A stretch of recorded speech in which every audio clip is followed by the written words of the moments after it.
So, hi everybody. Welcome to the Museum of Glass.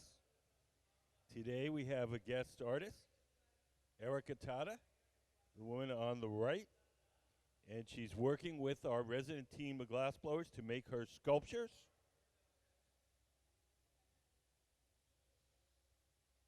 So, everything that we're making today is Erika's design, but the actual glass work is being done by our regular team of glassblowers.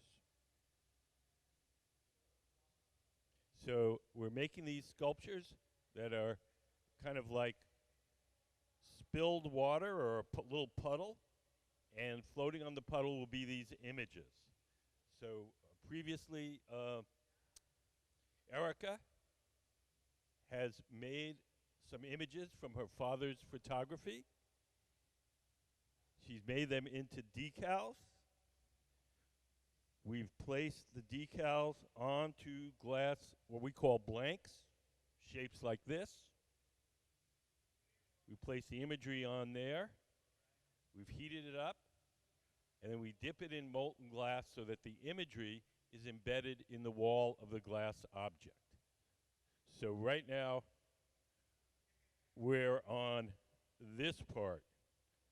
So we've picked up the blank, we've coated it with clear glass, and now we're making it into the shape that Ms. Tada wants.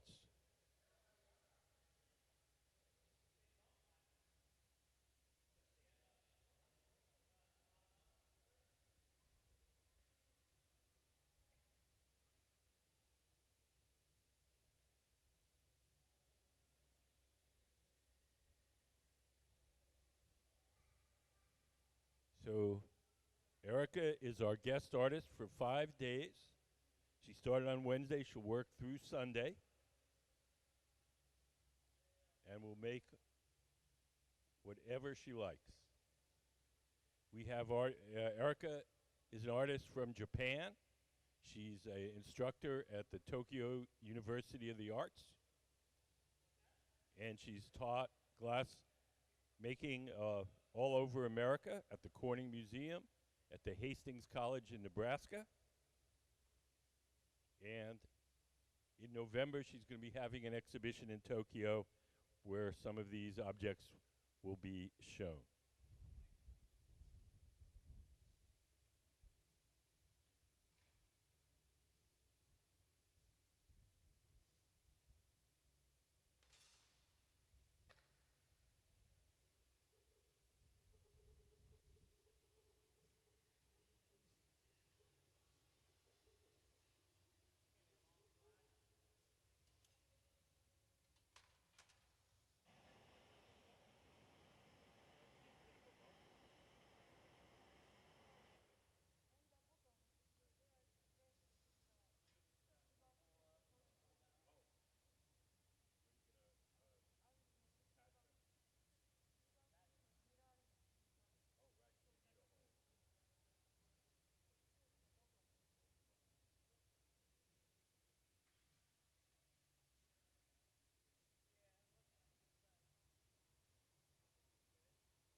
Displayed horizontally or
so these objects will be mirrored They'll have a shiny surface like this on the interior.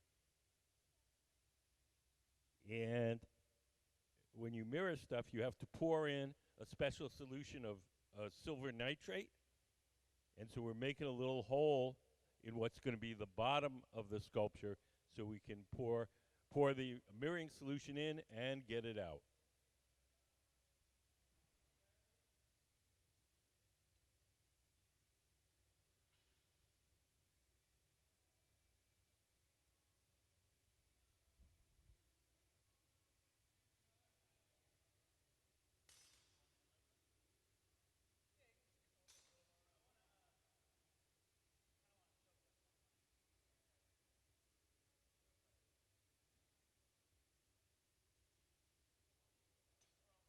Each time we heat up the glass, it only stays soft for a little while.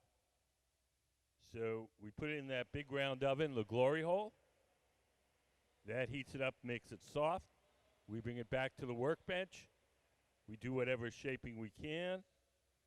And then when it starts to get stiff, we return to the glory hole and heat it up again.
So now we're going to transfer the sculpture from the rod it was originally blown on to a second steel rod called the punty. This second steel rod will act as a temporary handle to hold it from one side while we shape the other.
So right now, Nico in the colorful hat is heating up the glass, making it soft. He's going to bring it back to Gabe sitting at the bench, who's going to shape it. We can control how much of the glass gets hot and soft by how far we stick it into that oven, the glory hole.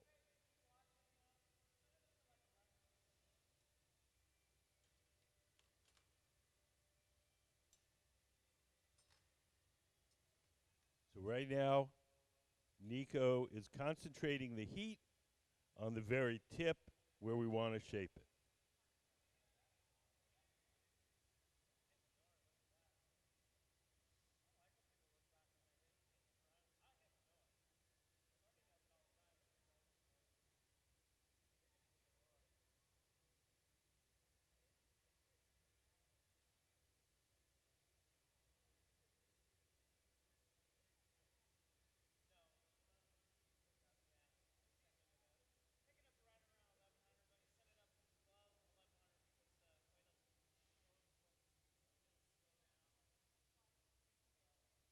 So we want to close up that hole on the far end.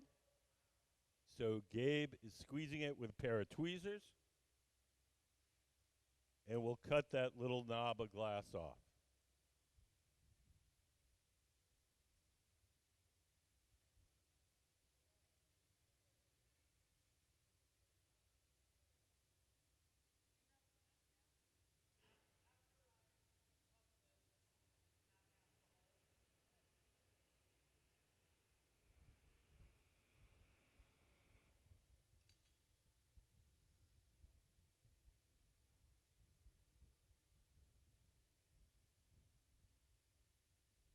We're going to inflate the glass slightly.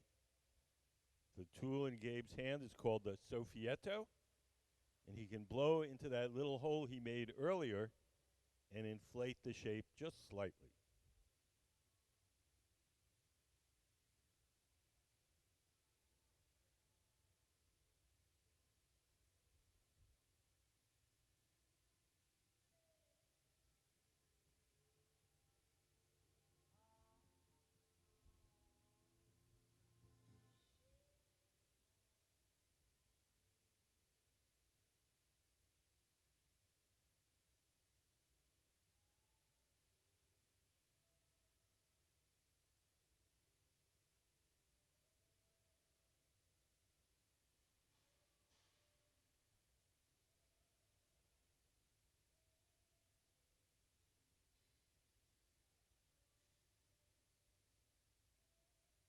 He's flattening the sides using pads of cork, like cork in a wine bottle. The cork allows us to press on the glass without leaving any marks.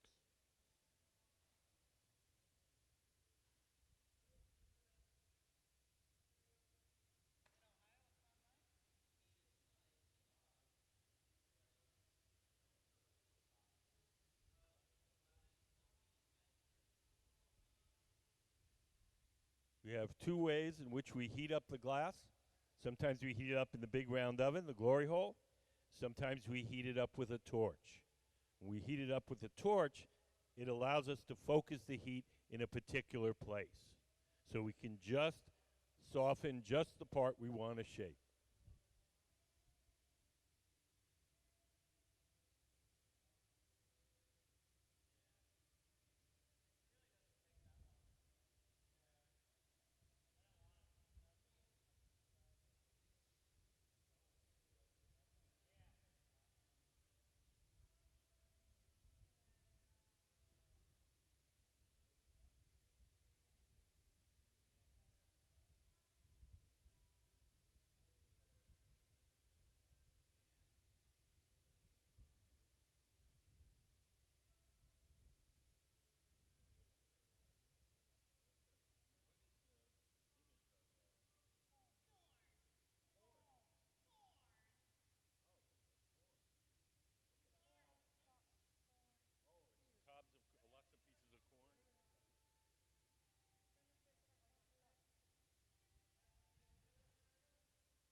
So as we finish each of these pieces, we can't just place it on the table and let it cool on its own. If we did that, it would cool too quickly and unevenly, and it would shatter.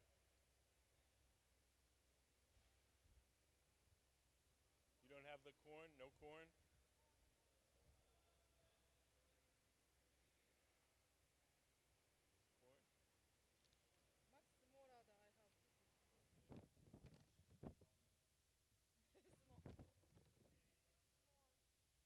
So the imagery that we placed on the side of these sculptures is very hard to see while the glass is hot. But this one is covered with this image of ears of corn, like you see here. Once it cools down, it becomes clearer, and once we mirror the inside of the glass, it'll be much more prominent.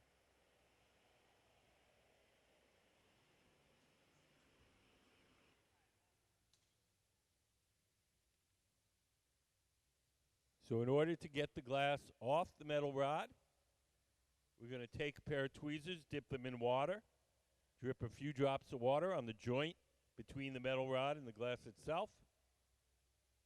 The water will crack the joint, and then just a light tap will release it.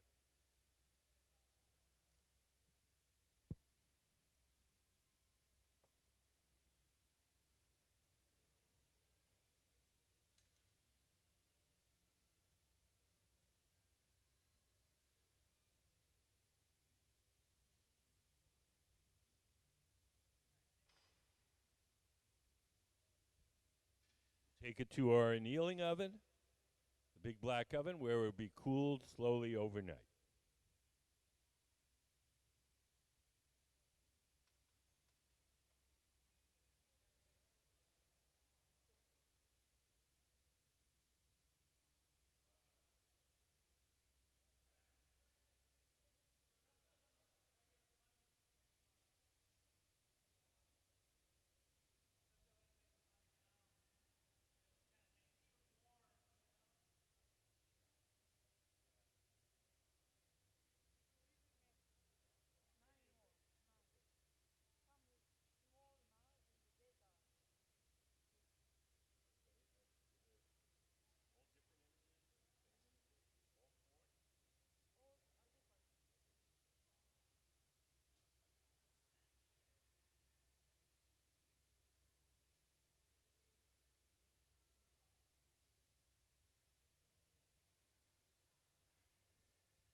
So just to introduce you to our studio, I'm going to give you just a little quick introduction to how glass blowing works. Everything that we do starts out in our glass furnaces, where you see Sayuri in the black shirt. She's dipping into our glass furnace. Behind that door, there's a big ceramic tank, and in that ceramic tank is 1,000 pounds of melted glass. We keep our melted glass at 2,100 degrees, and at that temperature, the glass has the consistency of honey. So if you can imagine a giant crock pot full of honey, that's what our glass furnace is like. When we want to get it out to make stuff, we take one of those steel pipes and we dip it into the molten glass like you would dip one of these into a jar of honey. We dip it in, twirl it around. A little bit of the glass sticks to the end of the pipe. The pipe itself is hollow, so when you blow, ball of glass blows up like a little balloon. If you want to make something larger, we dip it in, blow a little bubble, let it harden, and then we dip it in a second time, or a third time, or a fourth time, and just keep building up the glass in layers. All the glass that's in those furnaces is clear. It has no color. We buy our colored glass separately in the form of these bars. We buy it like an artist buys paint, red, yellow, blue, pink. We blow a bubble of clear glass from the furnace. We heat up a little chunk of the colored glass, and then we melt a layer of colored glass over the clear glass. We then dip that in more clear glass. So what you end up with is an object that looks colored, but if you cut through it, you would see it's just that one skinny layer. So that's true of all of these. They're not blue through and through. It's just a very skinny layer of the transparent blue. So they're basically lined with color. In a big factory, where you're going to make everything the same color, then they melt the colored glass in the big furnace, and they just dip into it. But here, we want to make a red thing, then a purple thing, then a blue thing. So we color each piece individually by melting on a layer of colored glass.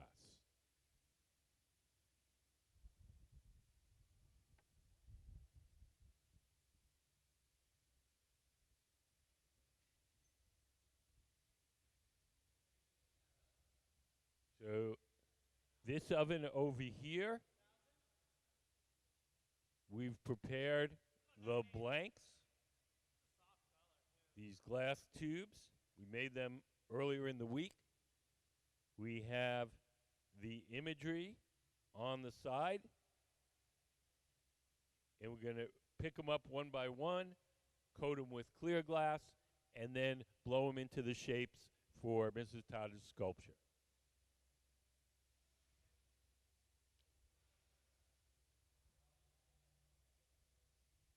We make the imagery in the form of decals, like a decal on your car window. A decal on your car window is printed in ink. The decals that we use for the glass are printed with ceramic colors like glazes, so that they can withstand the temperatures of the furnaces. So it looks, when we get them, they look just like a decal you would put on your car window. We put them in water, we slide them off, stick them on the glass, and we heat them up. So stick them on the pipe, and then dip them in more glass, and then the imagery is embedded in the wall of the glass.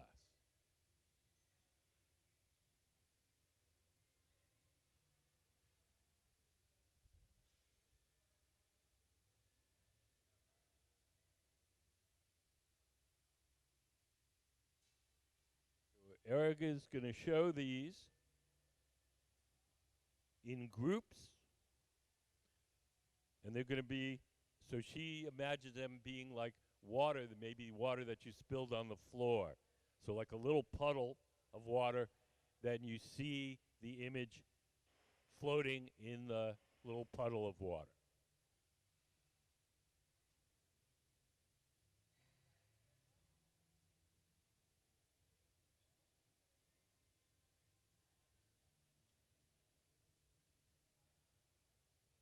Anybody have any questions? Do we ever turn the ovens off? There's two kinds of ovens. There's the glass furnaces that have the molten glass in them. Those are on 24/7. Those are the ones with the doors closed. The round ones that they're in and out of while they're working, those are only on during the working day.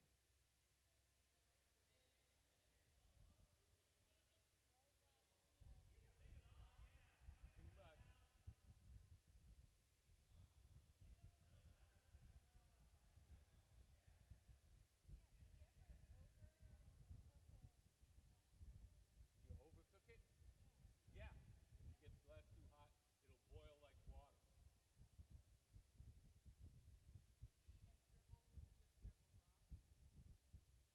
No, no, I'm talking about in the furnace. No, if we get those furnaces too hot, the glass will boil. Well, it'll have bubbles in it, a lot of bubbles, like boiling water.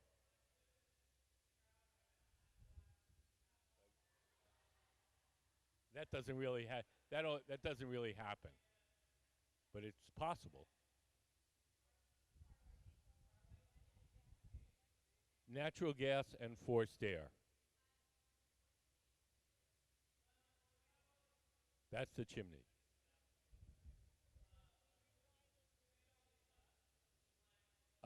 There's why is the building this shape? There's three reasons. Reason number one, it looks really cool. Reason number two, it's designed to act like a giant chimney. The whole building is basically a giant chimney to get the natural updraft, get the heat and smoke away from the furnaces. And number three is historical. Along this waterway before the museum was here, there were a number of sawmills. The sawmills had big cone-shaped metal buildings where they burned the waste wood from the sawmills for power. And when the architect Arthur Erika saw the old photos of those sawmills, he saw those old buildings, and that's what gave him the idea to make the building in this shape.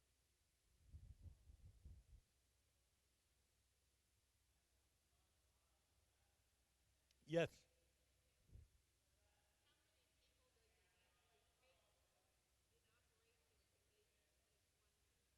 it depends on what you're making. If there's a lot of process, you use more people. If there's not so much process, you use fewer people.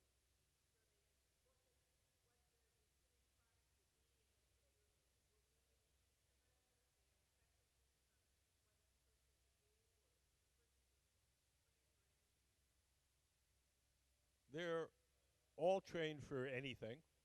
Uh, they just decide what's the most, how many people they need to do it efficiently. That's all.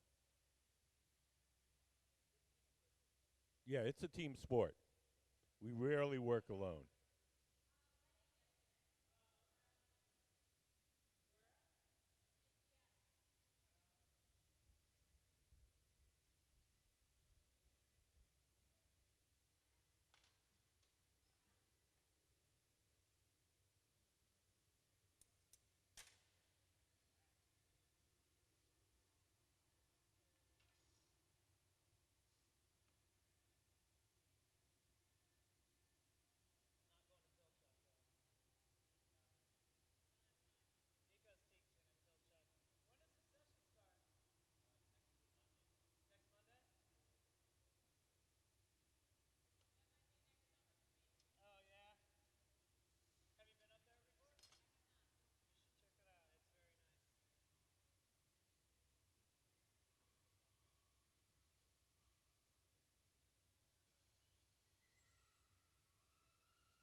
So now Gabe is shaping the glass. Gabe is the man sitting at the workbench with the black hat. He's shaping the glass with a pad of wet newspaper, ordinary newspaper, folded up and soaked in water.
So if you watch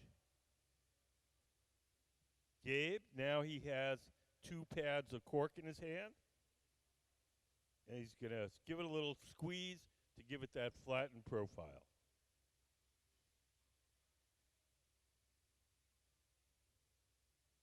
Amy, his assistant, seated to the left, is holding her thumb over the end of the pipe and keep the pressure in there so that it doesn't collapse as we squeeze it.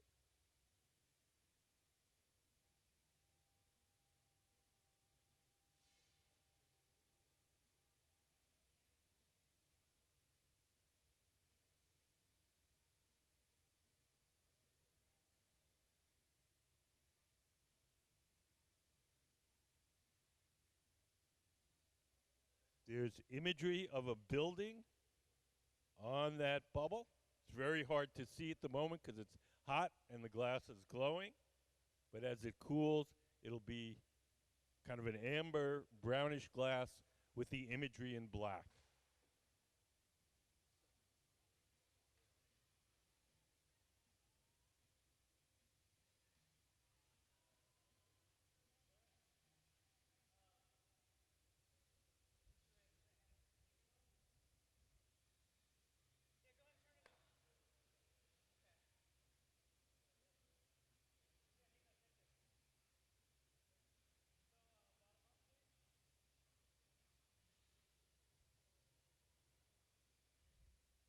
So these glass pieces, when they're finished, we're going to mirror them. They're going to have a silvery reflective surface like this balloon. And so we're making a little hole in the glass so we can pour in the mirroring solution. So you pour it in, pour it out, it coats the inside of the glass with silver.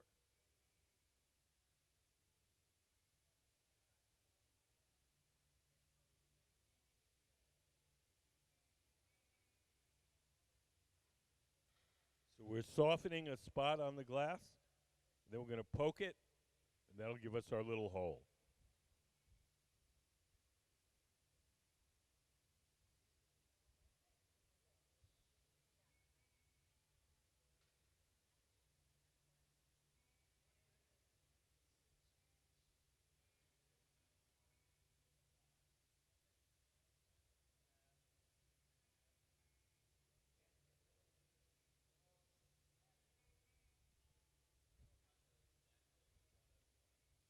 Can we put up some of Erika's sculptures up on the big screen?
Now we're going to transfer the object from the rod it's originally formed on to a second steel rod called the punty. Over on the left to center, you can see Sayuri in the dark shirt, and she's getting the glass for the punty. This second steel rod is going to act as a temporary handle to hold the sculpture from one side while we shape the other.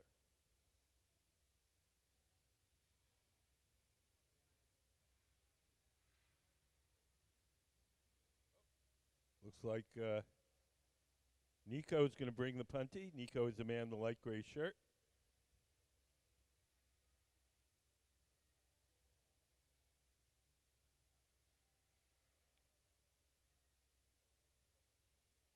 So here he's making the punty for something else. He's going to pick up the next blank for our sculpture. So we have a bunch of these with the imagery melted on, and they're sitting in this oven over here. So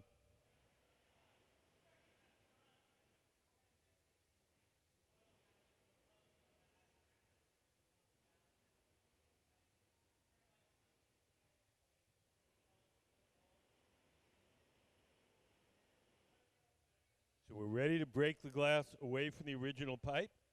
We'll take a pair of tweezers, dip them in water, drip some water on the glass, and then a little tap, and off it comes.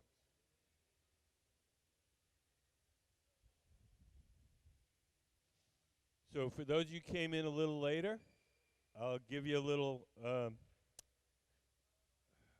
little explanation about how we get the imagery in the glass.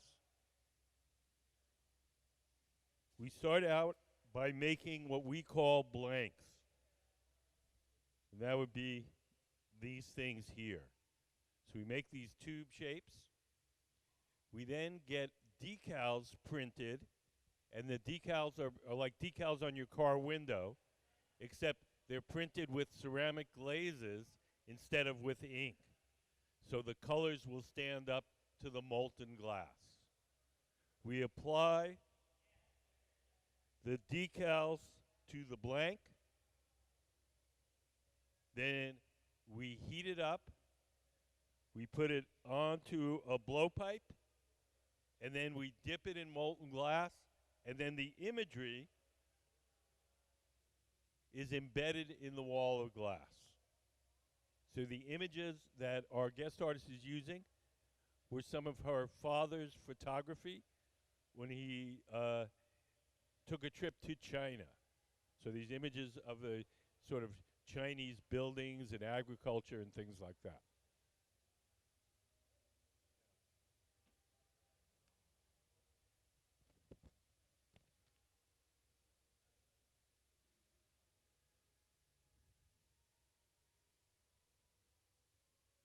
So this is the kind of imagery that'll be on those glass objects, which she envisions like being sort of puddles of water. You look into these little puddles of water and you see these floating images.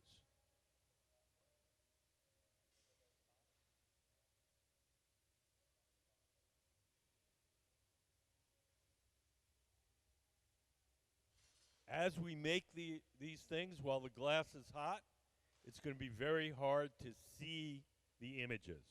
Everything is sort of glowing, but when they cool down, the imagery will be much more distinct.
So as Gabe puts the finishing touches in the center on the puddle, the other glass blowers are getting ready to start the next one.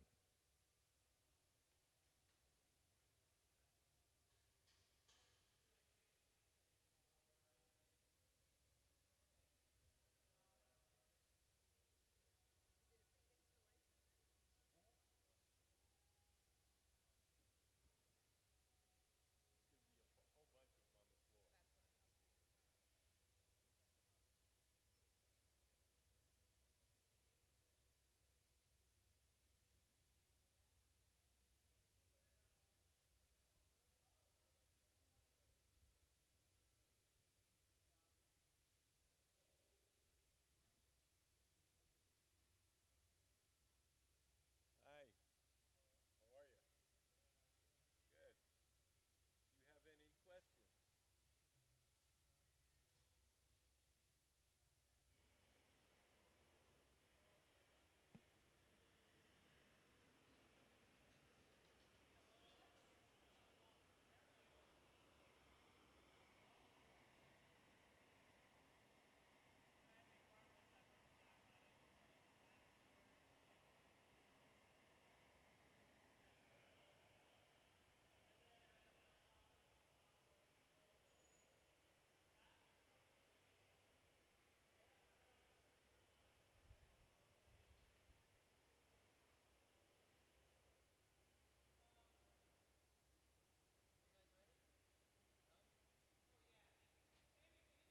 So if you look to your left, you'll see Courtney in the black shirt, and he's dipping our blank with the imagery on it into our big tank of clear molten glass, and he's coating it. So that would be this part of the process right here. In the glass furnace, there's a big. Oh, he's not dipping it in there. He's dripping excess glass off.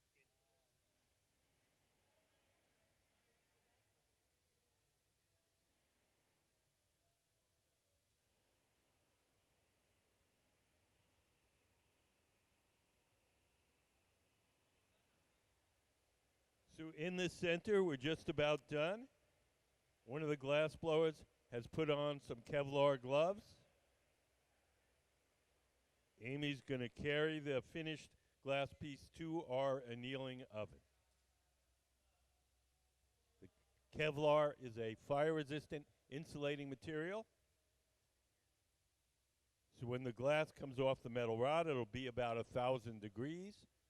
But at that temperature, the glass will be hard.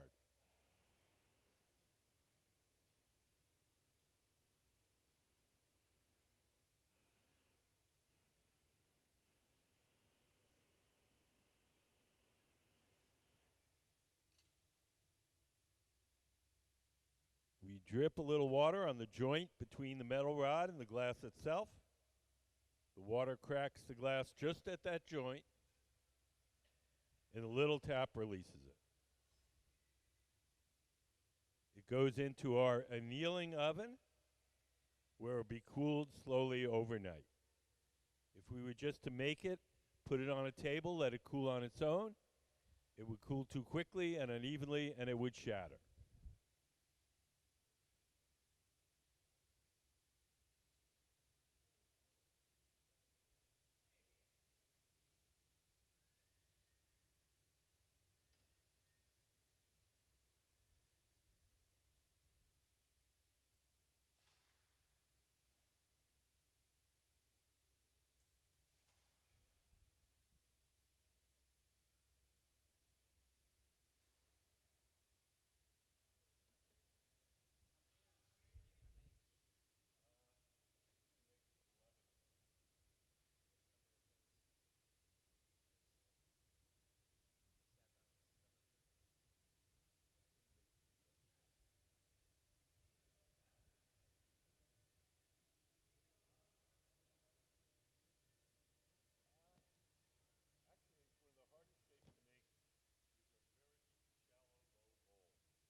Right now, Gabe in the center with the black hat is shaping the glass using a pad of wet newspaper, ordinary newspaper, folded up and soaked in water.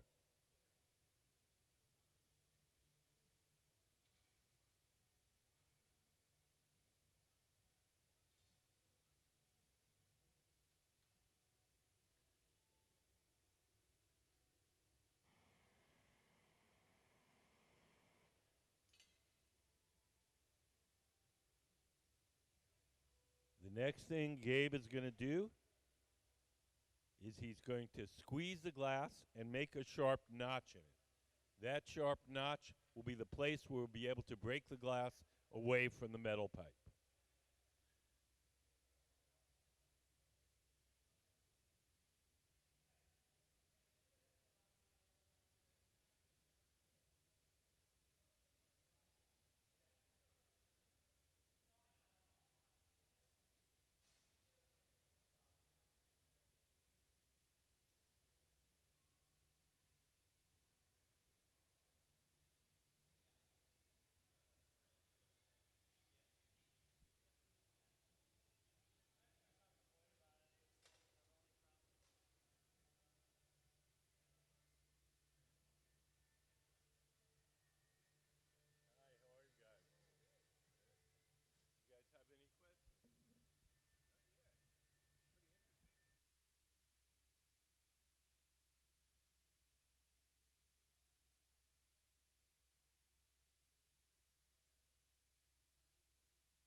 So for those you came in a little later, our guest artist is Erika Tada. Erika's this woman over here. She's an artist from Japan. She's an instructor at the Tokyo University of the Arts. And this week, she's working with our resident team of glass blowers to make her sculptures.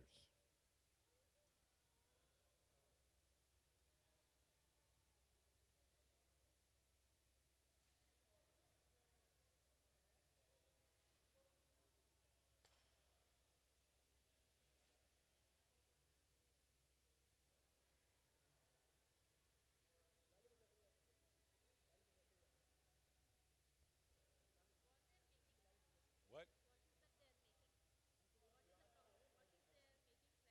They're making parts for her sculpture. They're supposed to represent puddles of water.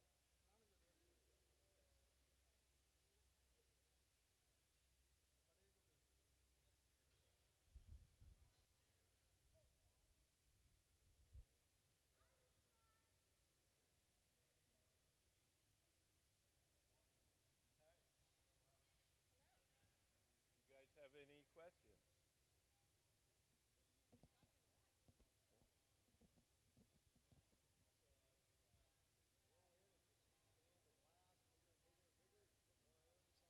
Yeah, it's like a balloon. Just a bunch of glass balloons.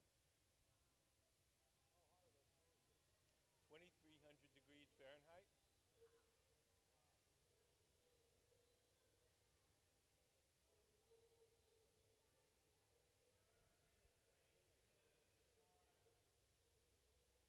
So these parts of the sculptures are going to get mirrored.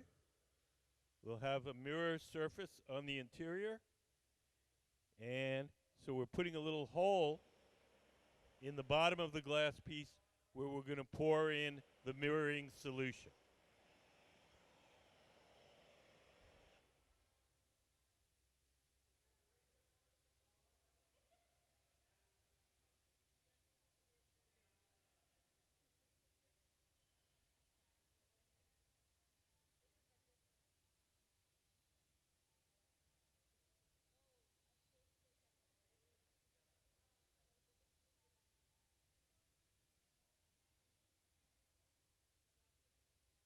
So we have a nice close-up on the big screen.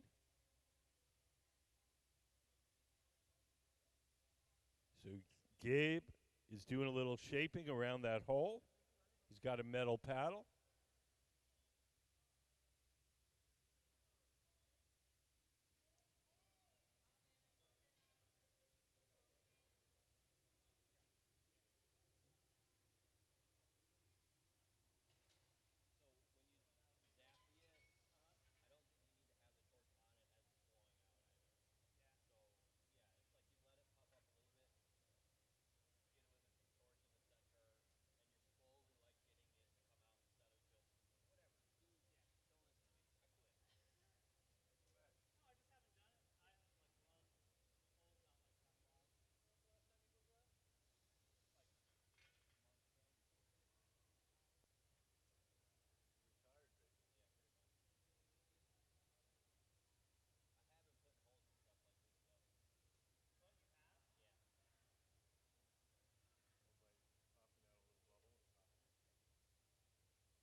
So now we're going to transfer the glass from the rod it was originally blown on to a second steel rod called the punty.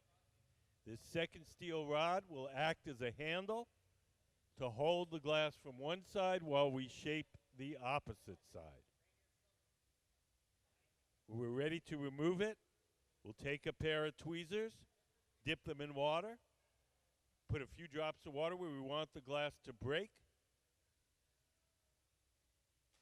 and then a sharp tap on the metal pipe will release it.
So as Gabe in the center puts the finishing touches on the sculpture he's working on, we're going to grab the next blank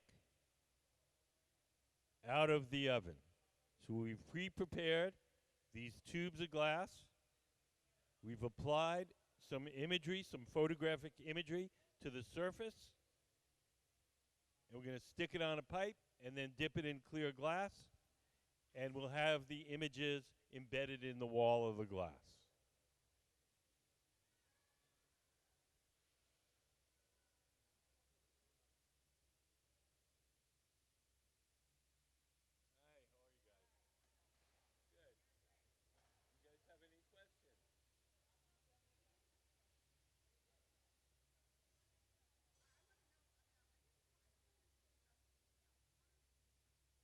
They're decals, like a decal on your car window.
So for those of you who came in a little later, I'm just going to give you a very brief introduction to how glass blowing works. Everything that we do starts out in our glass furnaces. The glass furnaces are the machines where you see the doors closed. There's one on each side of the studio. Behind those doors, can we put up the glass furnace diagram? So if you look up on the big screen, you'll see a picture of what the glass furnaces look like inside. Each one of those has a big ceramic tank, and in that ceramic tank is 1,000 pounds of melted glass. We keep the melted glass at 2,100 degrees, and at that temperature, the glass has the consistency of honey. So if you can imagine a giant crock pot full of honey, that's what our glass furnace is like.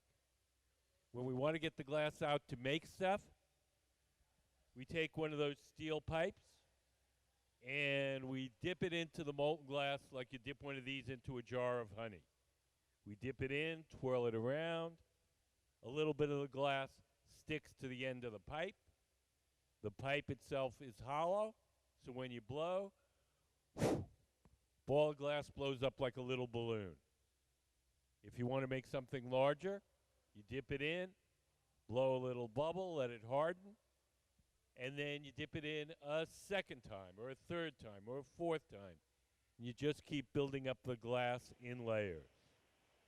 All the glass that's in those furnaces is clear. It has no color. We buy our colored glass separately in the form of these bars. We buy it like an artist buys paint, red, yellow, pink, blue. We start out by blowing a bubble of clear glass from the furnace. We heat up a little chunk of the colored glass. And then we melt a layer of colored glass over the clear glass. We then dip it in more clear. So what you end up with is something that looks colored, but if you cut through it, you would see it's just that one skinny layer that we applied. So that's true of all these things on the table. This isn't blue glass through and through. It's just basically lined with blue.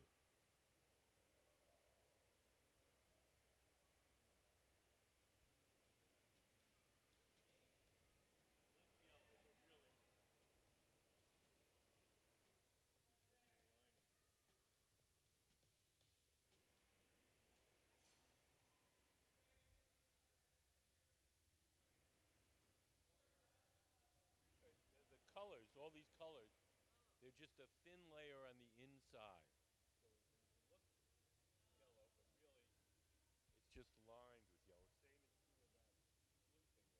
Same is true of that blue thing there. Skinny little layer of blue on the inside, but it looks like it's made completely out of blue glass.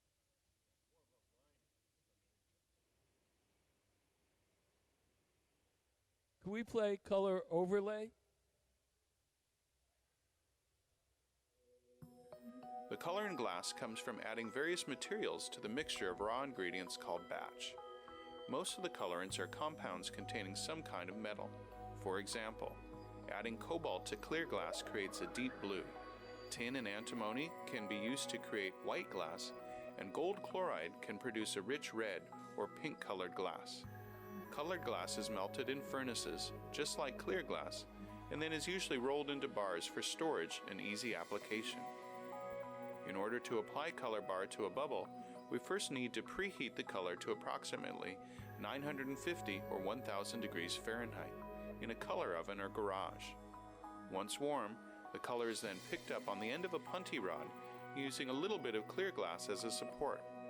The color is then heated in the 2300 degree glory hole to soften it and make it malleable, while another artist creates a small bubble of clear glass on a blowpipe.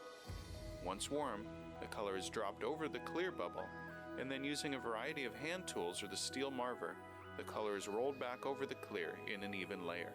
This process is called dropping color, or creating a color overlay. Depending on the project, that bubble is then usually gathered over with clear glass and blown into the final form.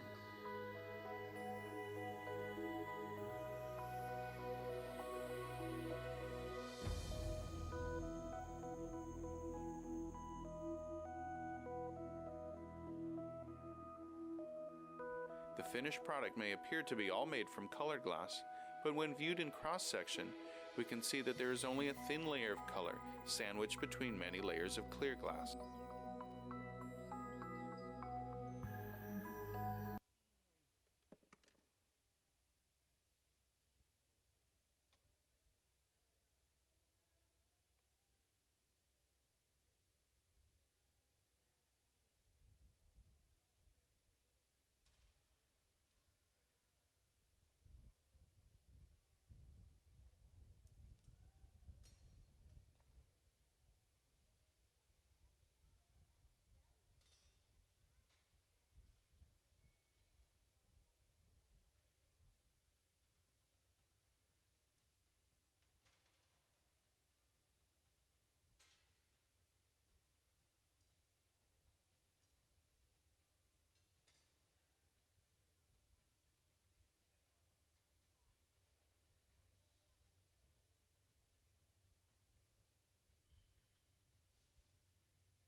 So the woman seated to the left of the workbench, she's the person that's blowing. She's blowing through the steel tube and inflating the glass as Gabe sitting at the bench shapes it.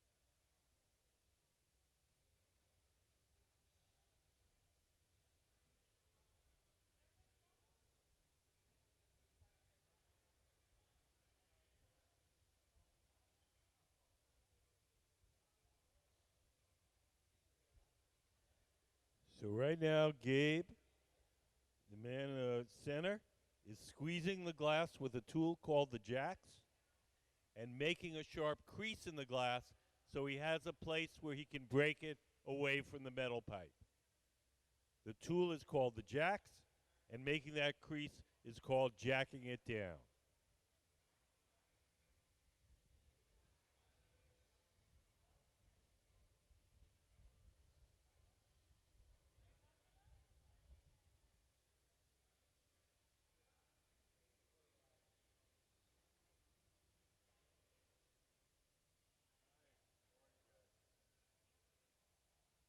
You guys have any questions? Anything you want to know? No? Okay.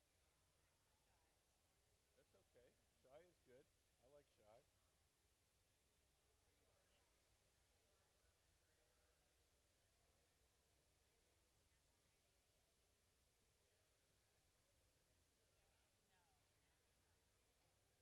Do you guys know about our contest for kids? Any kid who comes to museum can do a drawing. Once a month, we pick one of the drawings and make it out of glass, whatever you drew. In the hallway, yep.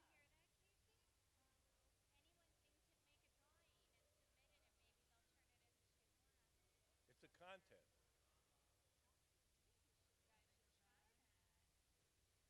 Yeah, so if you guys want to do it, you go out into the lobby and look to your left. You'll see a little glassed-in arts and crafts room, and we have pencils and markers and crayons, everything you need to make a drawing in there. You fill out a little entry form, stick it in the box. Doesn't cost anything.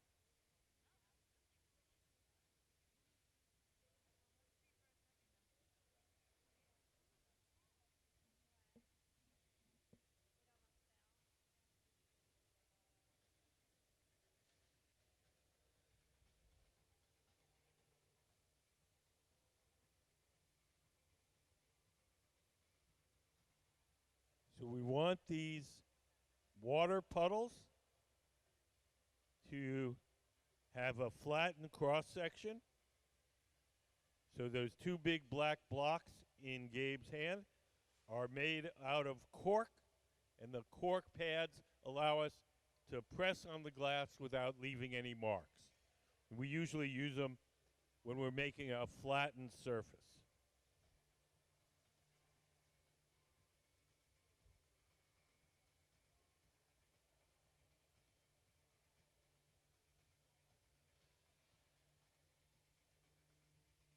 Does anybody have any questions?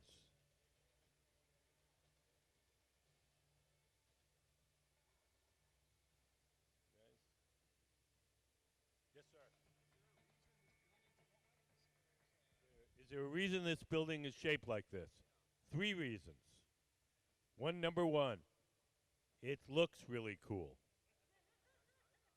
Number two, the entire building is designed to act like a giant chimney.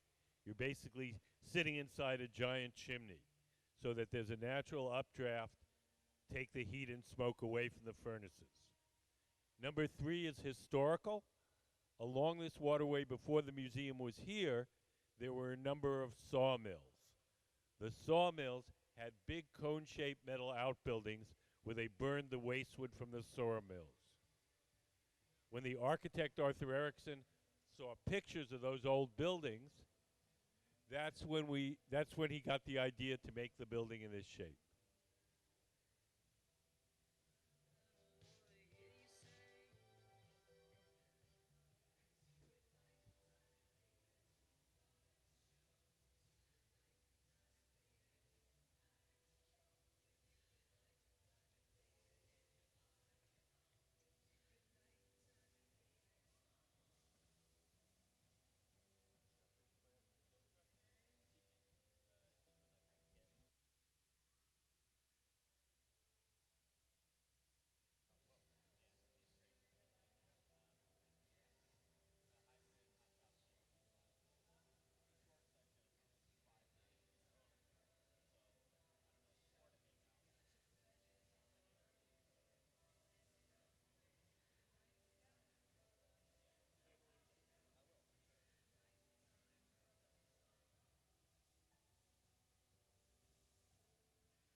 So we need to make a little hole in these pieces.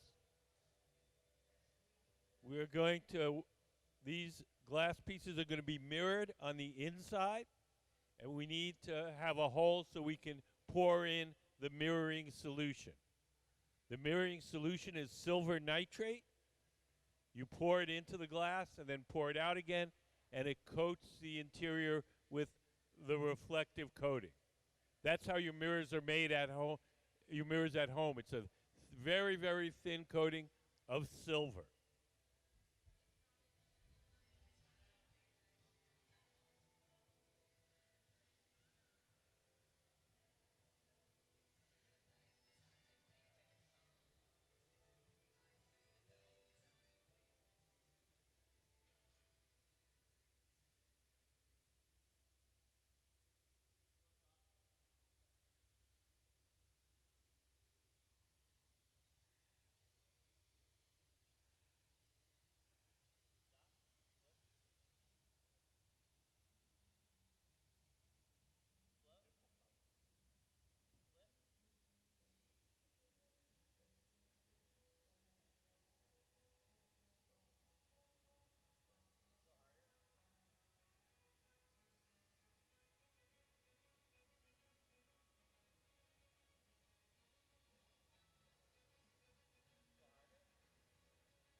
So Nico, in the gray shirt, he's got a little torch with a focused flame.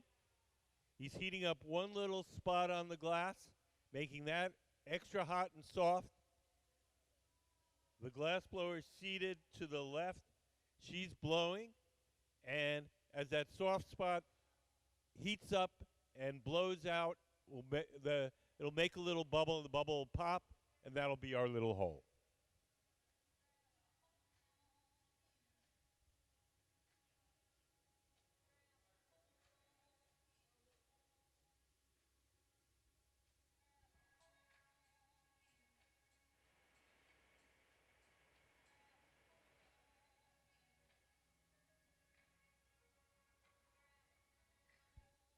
So now he's just reaming out that hole, making it a little bigger and wider. Little tiny bit.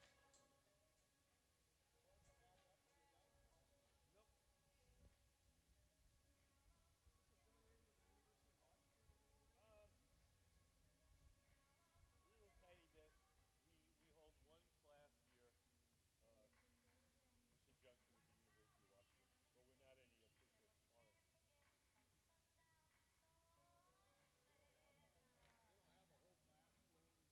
They do in Seattle, in the University of Washington in Seattle.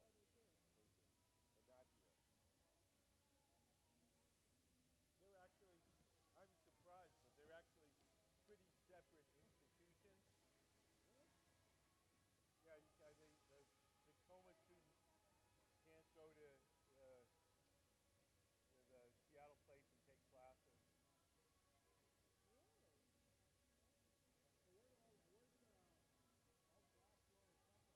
All over the world, everywhere.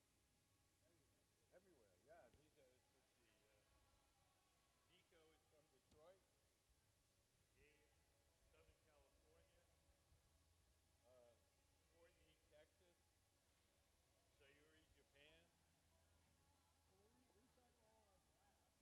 Sayuri, Japan. Yes, yes. They make other bottles. Sell to one old broken bottle, and they down make new bottles.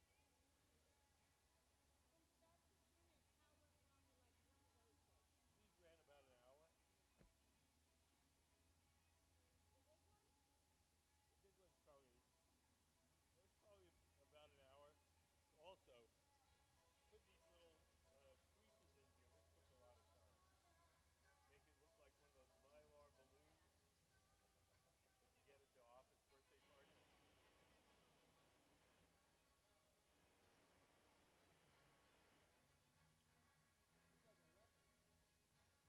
Oh, it just was. It just sometimes some we had to trim off and just kept it to look at the color. It's not a thing.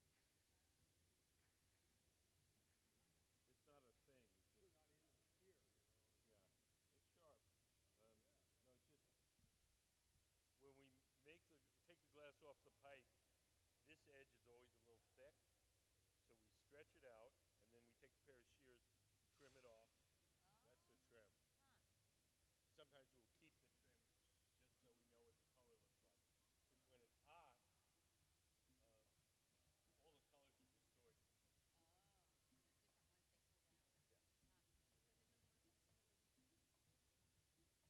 You can't really judge the color accurately while you're working.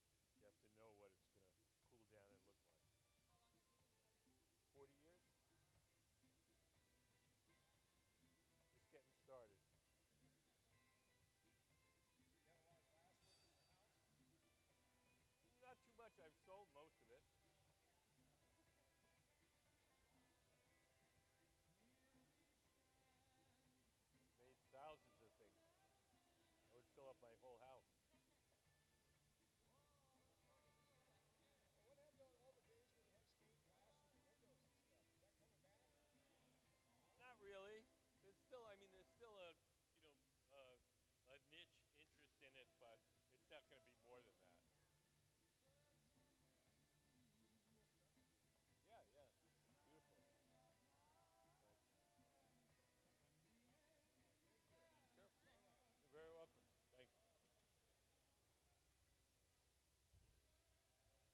there's a, So they use this yes, over. they make, there's one called underglaze, Uh-huh.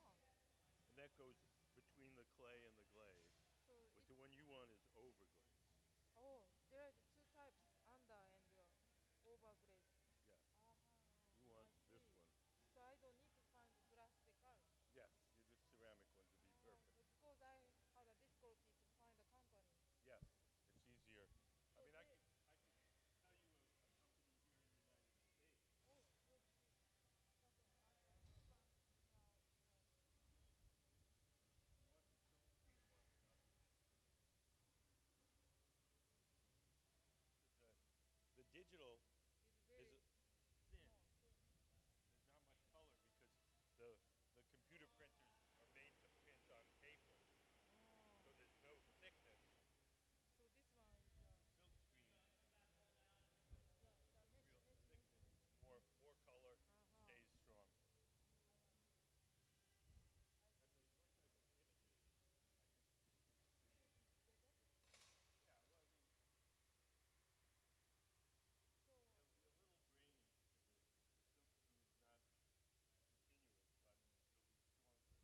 So it'll be a little grainy because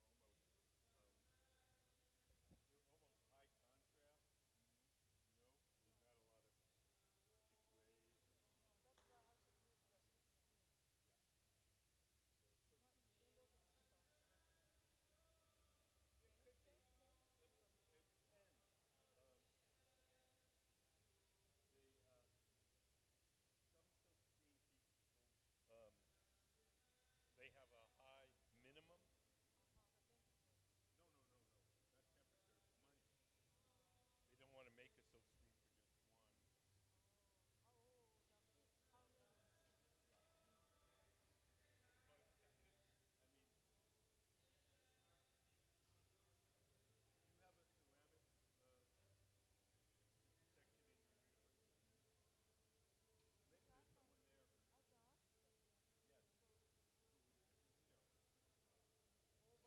So ask that. Yeah. No, just the reason I say that is because you might get a student or a teacher to make a small quantity. Sometimes businesses want you to make a lot. Not only one. So I should find that. I should find some company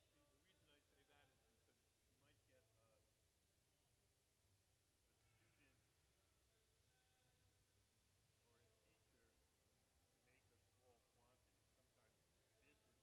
Not out It of. depends. Yeah, I can point you towards one company in the United States. So yeah. Um, there's a company called Ceramic Decals in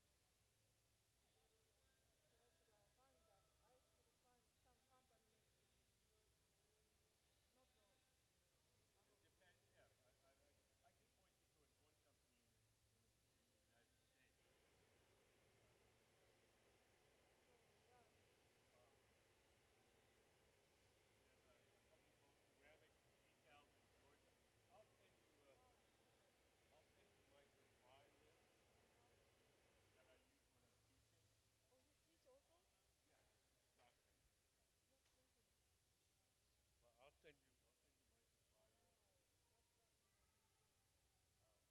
But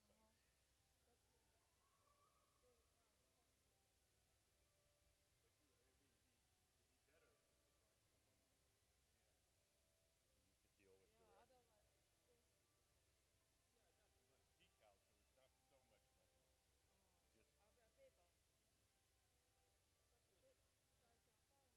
each account, right? it's easier to to Mm. deal directly with Right. someone and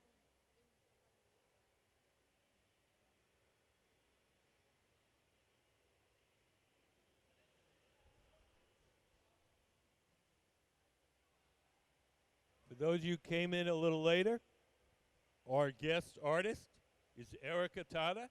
She's working with our resident team of glassblowers to make parts for her installation.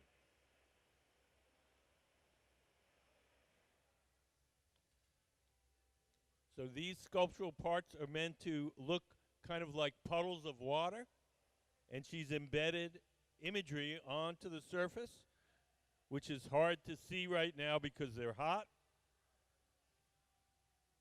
But you'll see the images, it'll be like looking through water. As we finish each of these elements, we're going to place it in an oven. where it'll be cooled slowly overnight.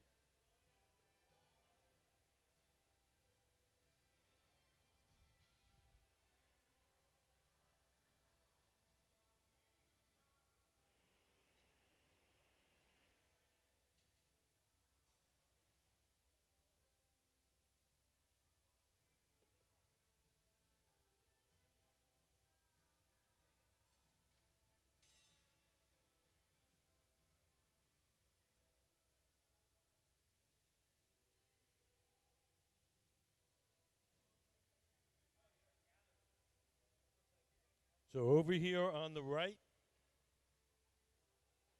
we've just pulled out one of our blanks, and the kind of bright orangey image you see is the decal. And we're going to embed that in the wall of the glass, so it look like the image is kind of floating in the glass. The images are black. They're glowing orange now because they're hot. So it'll be this kind of brownish glass with black imagery, transparent.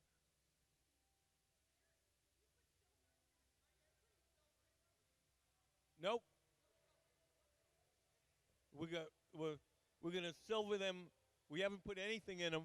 We're gonna mirror them later on after they're cold. Probably not.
They're gonna be like puddles of water, kind of, and they have photographic imagery embedded in them, so it'll be like you're looking through the imagery through a puddle of water.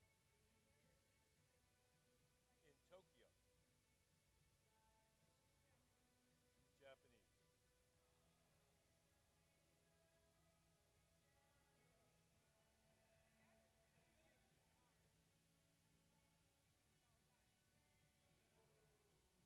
Oh, they're not the same size as those drawings.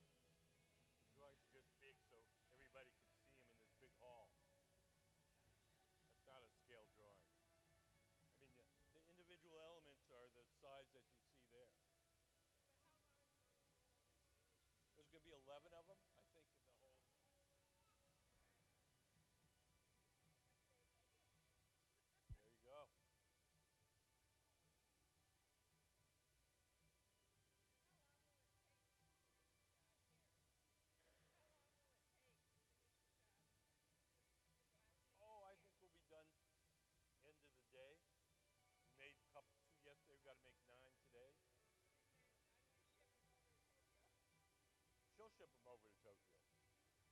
You put them in a big box and put them on a ship. I ship anything. It's no big deal.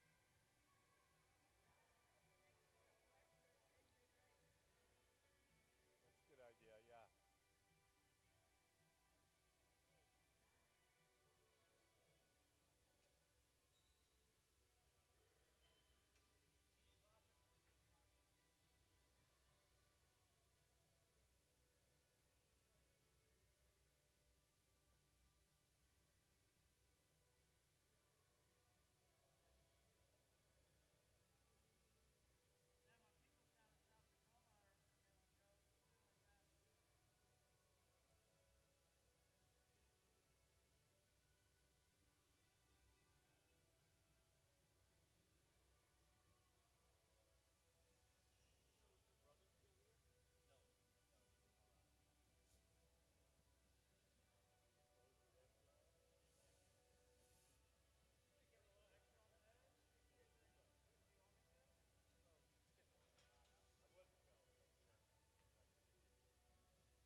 blow glass here, it's really not that different than they blew glass in the Middle Ages. Yeah, the story I heard was that Tiffany was instrumental in founding that factory. They moved it there because at the time Indiana had lots of natural gas, Hmm. cheap. Could be. Uh, some of the some of the steel uh, forming platforms that they use are over 100 years old and they still work. Hmm. And I believe it. the factory looks old and crummy, but the glass is beautiful. Yep. So it's great. We have a little place here that makes handmade blown glass. Oh, really? Uh, it's called Fremont Antique Glass. They're in Seattle, Sure. and they make hand blown cylinders. Oh Like wow. they make hand blown sheet glass completely by hand. Yeah, it's really cool. They make beautiful, beautiful glass. But I love seeing the guys running around hopping with these cups of Wow. molten glass, Right.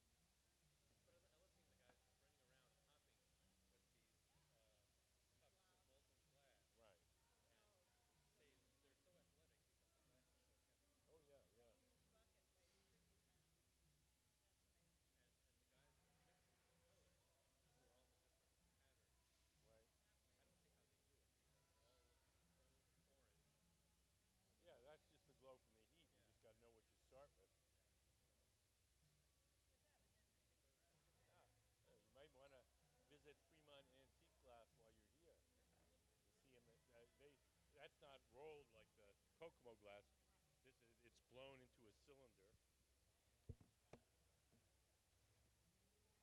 They blow it into a big cylinder, and then they cut the ends off, Okay. slice it down the side, heat it up, drop it on oh top, and wow, roll it.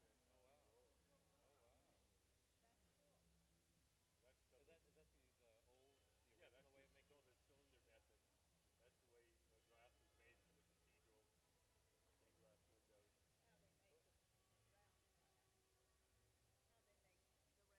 glass windows. How they make So, the round glass. How they make the round glass for windows and that oh, sort of they get thing. sheets of glass and they put them in a kiln and bend them Yeah. over molds. Yeah. Yeah. But yeah, you might. I don't know if you're here for a while, but that might be an interesting thing That for would you be to cool. do. Oh, cool. Go see Fremont. Yeah, I'd like to do that. yeah. I love It's watching these guys it's work. it's not like a showroom type of thing. So the guy who runs it's really nice. Um, so you probably would want to call him. Jim Flanagan is his name, and just make a time and What's your name? Walt.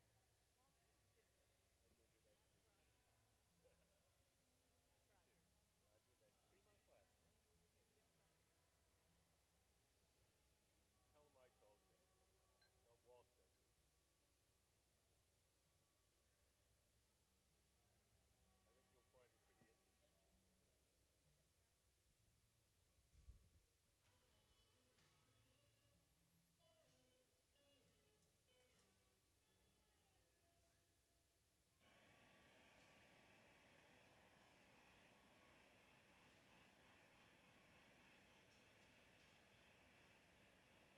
That's You right. too. Roger. Nice to See meet him you. on class. Okay, Jim Flanagan. Tell him I told you. Tell him Walt sent you. I think you'll find it pretty interesting. Just give us a nice long clap. I'm gonna give her a little. Maybe you could. So we're going to blow a little air into this shape. Over on the left, we're picking up the blank, the kind of glass tube where we've melted on the imagery. We're going to stick that on a pipe and then coat it with molten glass and then give it to Gabe in the center to shape. Because the glass is hot and everything is glowing orange, it's hard to see the imagery, but when it cools down, it will be very visible.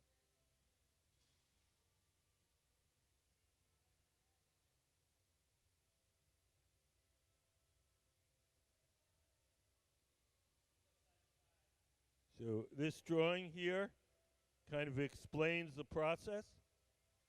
We start out with the glass blanks. We make those. And then we get the imagery printed on a decal, but like a decal on your car window, except these decals are printed with ceramic colors rather than ink. We stick it in water, put it on the glass just like you'd put a decal on your window of your car. We heat it up in that oven over there. We stick it on a pipe, and then we coat it with another layer of molten glass.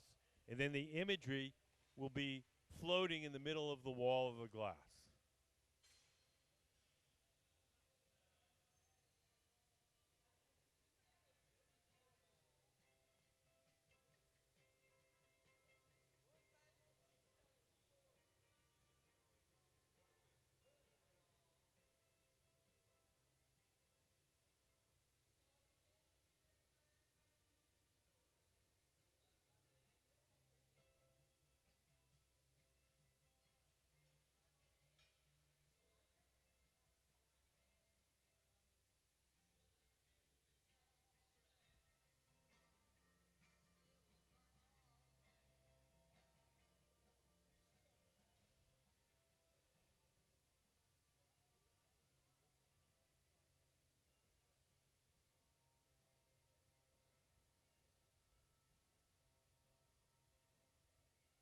So if any of you guys are here with kids, we have a contest for kids.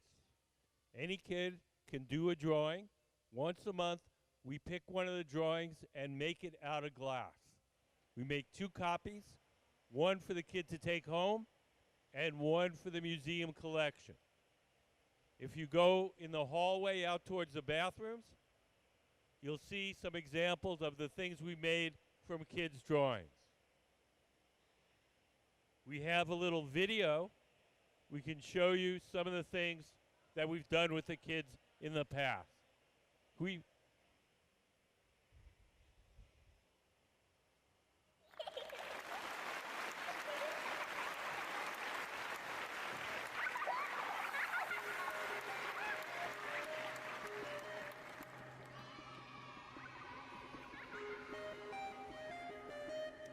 It's a baby monster. Pip is a baby monster that loves to smile and laugh. Even though he's little and cute, he gives a big cry. Also, Pip loves food, especially bananas. He will eat any speck of food in sight.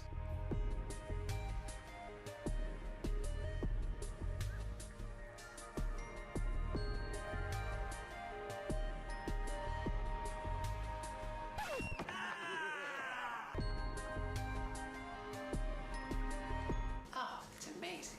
Totally amazing.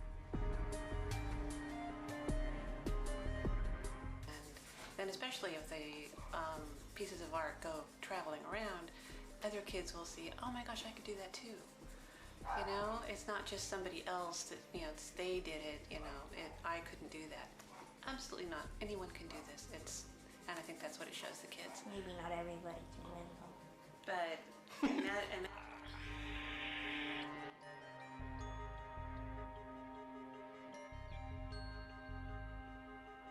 I think it's gonna stand up there with one of the coolest things that a museum has ever done. What is it, a cucumber all dressed up for a night on the town? That's pretty ridiculously funny. The funnest part about this project is how fresh the ideas are coming from the kids who they have no idea of glass blowing techniques. They don't care. Nobody saw this coming. We'd make one piece and it was given to the family. And then we realized, well, wait a second, there's something more here. We started to get more drawings, more interesting drawings, and it really kind of snowballed a little bit. Bacon Boy was special.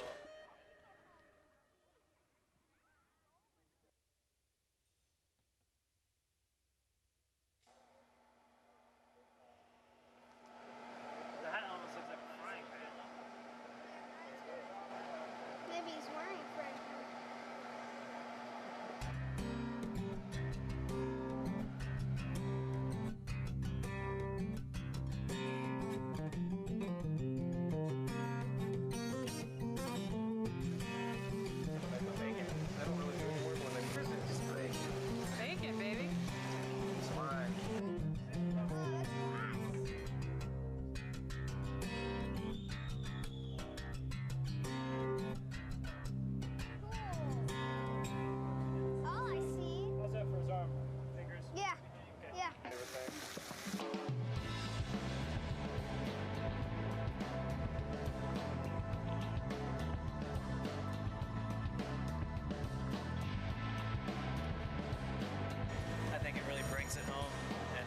shows that there's an artist in all of us, I think. So, and it's human nature to be creative. So I think we lose that as we get older sometimes, and it's cool to see this pure creative nature that children possess. So I think it's cool to share that with the rest of the world, hopefully. So.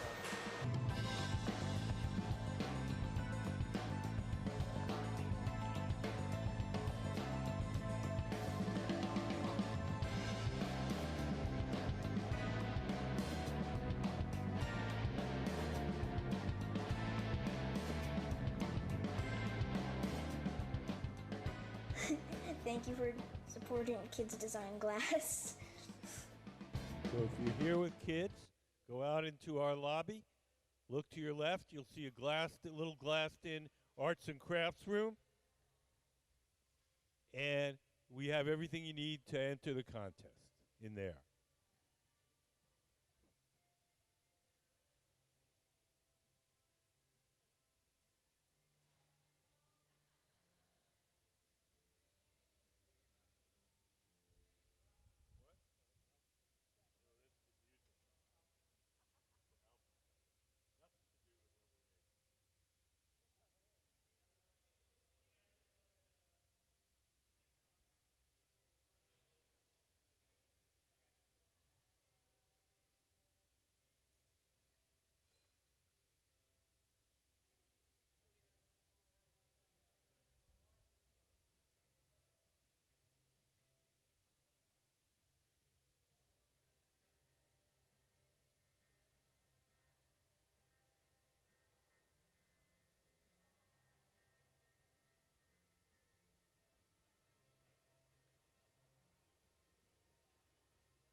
So now Gabe in the center is squeezing the glass with a tool called the jacks. He's making a little crease in the glass, and that crease is where he'll be able to break it away from the metal pipe. His assistants are holding wooden paddles in front of his arms to shield him from the heat.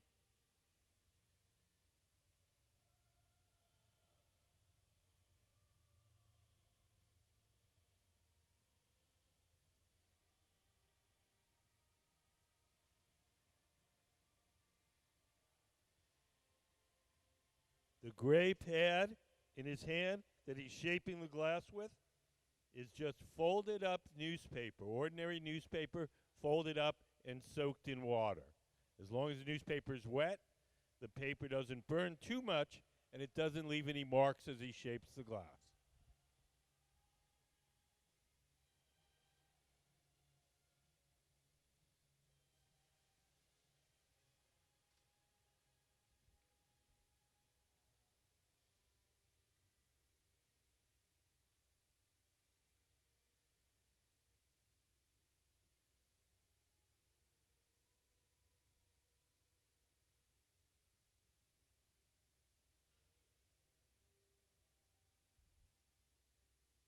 So these sculptural pieces, we want them to be sort of flattened in cross section.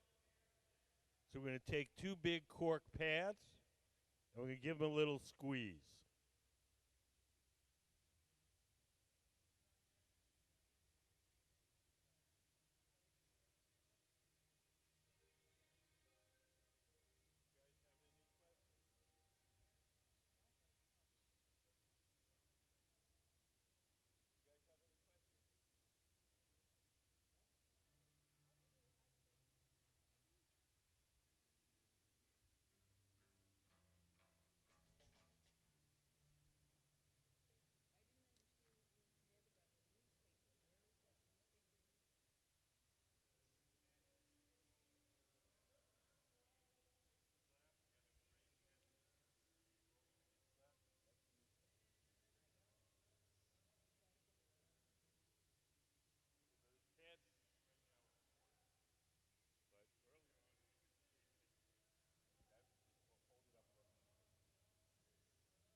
When we rub the cork against the glass, there's a lot of smoke.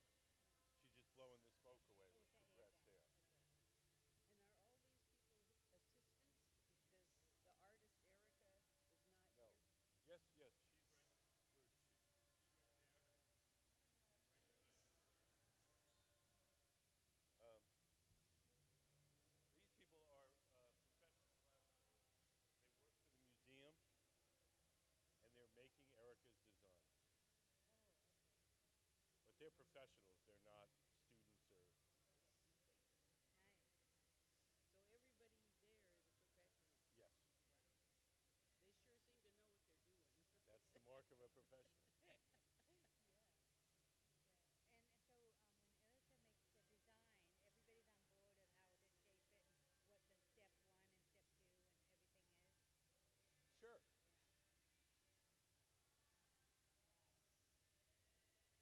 So, but I guess that question was, do they have a conference somewhere beforehand? Do they sit down and? Oh yeah, they talk about it, but it's not a big deal. 5 minutes before we start. So they all know what needs to be done. Yeah, they're professionals. Right. It's like you don't have to. I mean,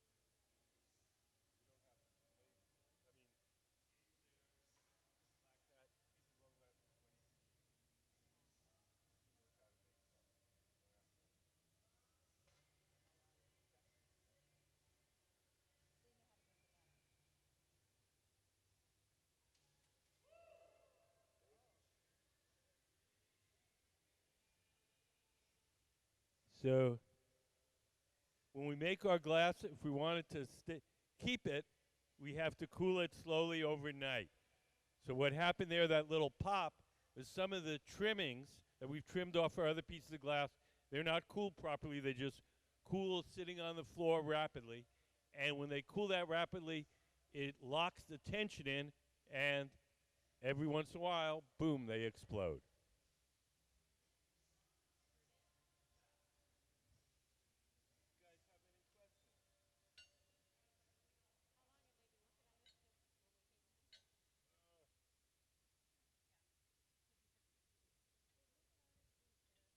Erika is the woman to the right of the glory hole. Yes. Make a little hole in the glass. Get the torch and you just soften a little spot there and they glow. And make a little bubble and it'll pop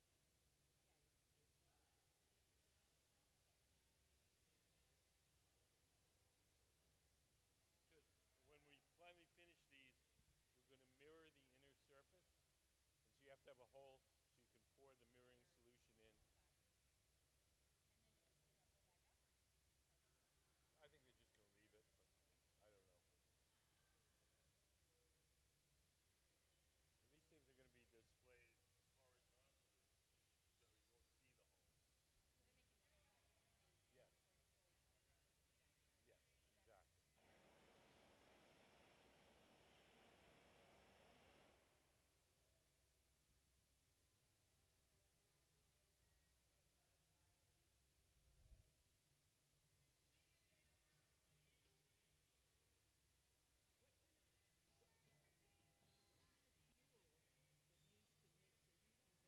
Yes, exactly. Natural gas? Why does it smell like we're at, it smells like a fast food place. Like a fast food place? Fast food, like a hamburger joint. What about a hamburger Well, joint? the oil smells like, Oh, you're probably smelling the cafe. oh, where you go? It's getting towards lunchtime. We have a cafe. Sometimes when they're cooking lunch, you can smell it in here. Yes. Yeah, the artist is Erika Tada. She's standing to the right of the round furnace. Yeah, it's her designs. She's our guest for 5 days, and she's working with our resident team of glass blowers, and they are executing her design. So she's making these kind of puddle-like shapes.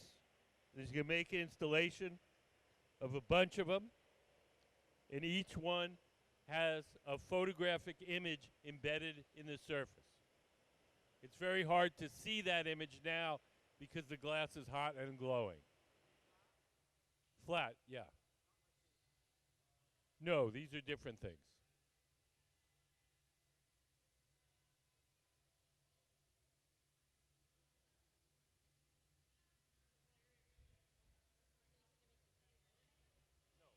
No, 11.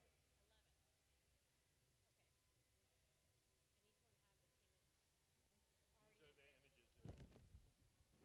that they're taken from photographs that her father took when he was in China. And that's why the backing is so the image then comes out. It'll make it easy to see, yeah. So when will the piece be on display? In November in Tokyo. Oh, we'll get to see it here? Yep. Oh, neat. We have pictures on the website? I have no control of that. I've been asking them to do that for 10 years. So That's half the fun. We get to see what's created and we want to see the finished product. no argument for me, but Huh. Okay, yeah, so they're all unable. supposed to look like Mylar balloons. Yes. Yeah. I mean, they do. I was like, it looks like a Mylar balloon. No. Cool. And those will also get mirrored. Yeah. So how do they put the image in the glass? Right here. So we make these are, we call these blanks, just a tube of glass. Then we make decals out of the imagery. like a decal on your car window. Instead of printing the decal with ink like the one on your car window, we print it with ceramic colors like glazes. So the color can stand up to being immersed in the molten glass. So when it's cold, we put the decal on the blank, we put it in an oven, heat it up, stick it on a blowpipe when it's hot, and then we dip it in more clear molten glass, and the image is embedded inside the wall of the glass.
So as we finish each of these pieces of Erika's sculpture, we're going to take it off the metal rod and place it in our annealing oven.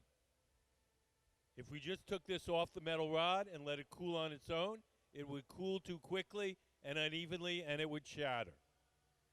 So we have an oven called the annealing oven. We heat that up to 890 degrees. We place all the objects we make during the day in there, and then at night we cool them down slowly, slowly overnight.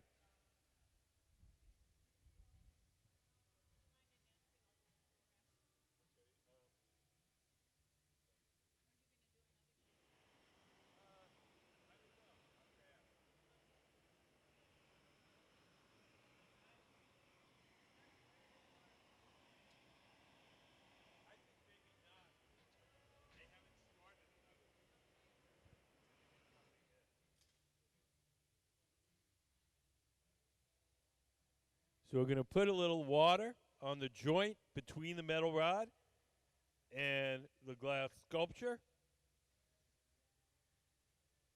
The water will crack the joint, a little tap, off it comes, and into our annealing oven to cool slowly overnight.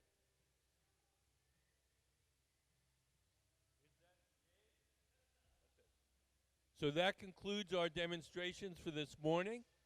We're going to take an hour lunch. We'll be back in an hour. If anyone has any questions, I'd be happy to answer.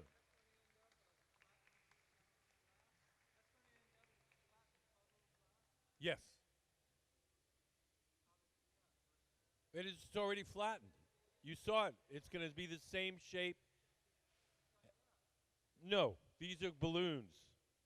These are different shape.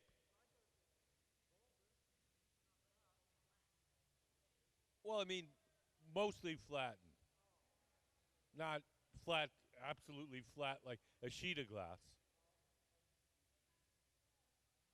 So she wants them to look like kind of water beaded up, if like you spilled a drink on your kitchen floor. So like a puddle, sort of. So look, what?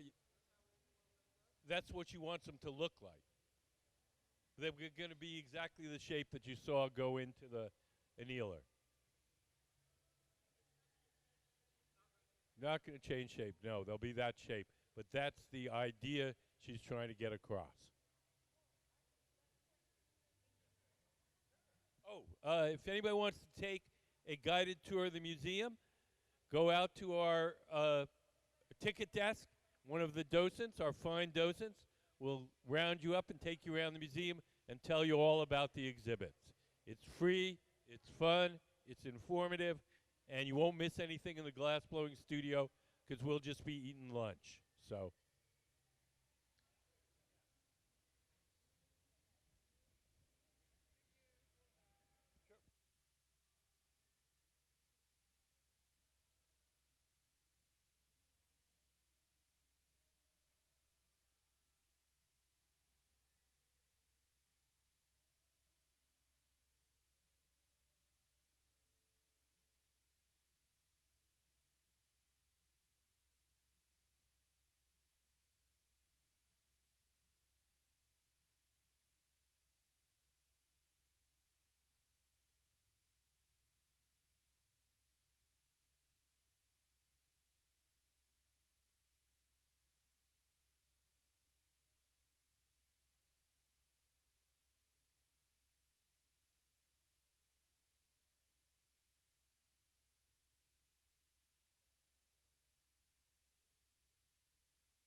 Akio Takamori.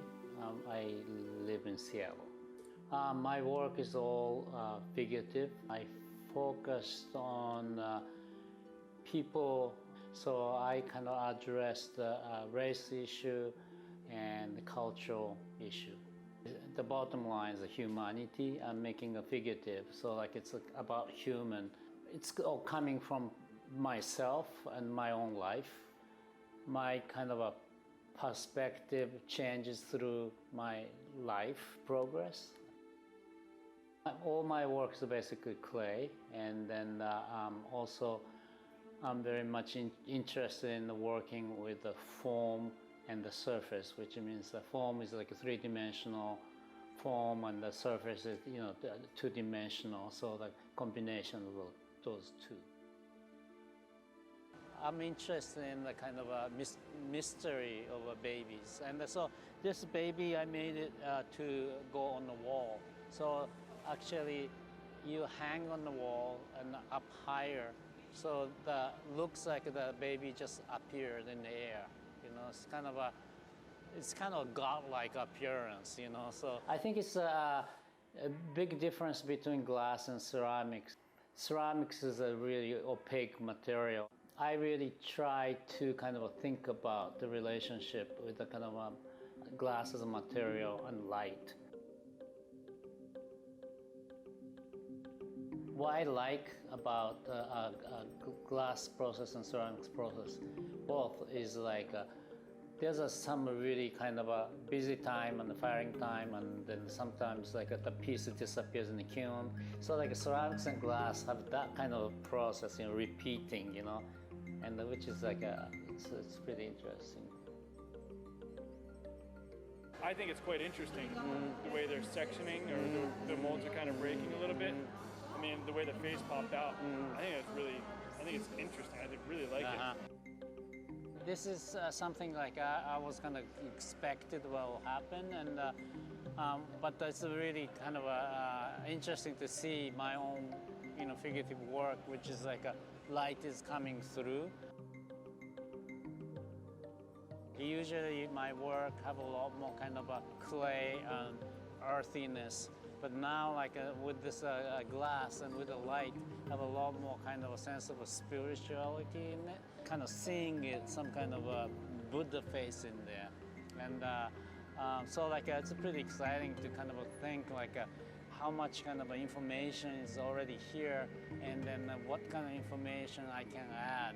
So like it's really different from like what kind of information I'll give to my clay work. So which is challenging, and I'm pretty excited about thinking about that. I'm looking at, you know, those 3-4 guys working together, and then they've been working like more than 10 years together. You know, just like a kind of brotherhood kind of thing. You know, looking at those glass people working together seems like they have that, and which is I thought was quite interesting. I think like when I was young, I was more interested in about controlling things, and then now like I'm just kind of excited about something is uncontrollable, then how you kind of live with it, or like how you kind of celebrate the part of it. You know, that is kind of become a challenge. I think that more challenge, and also like a interesting part, I think.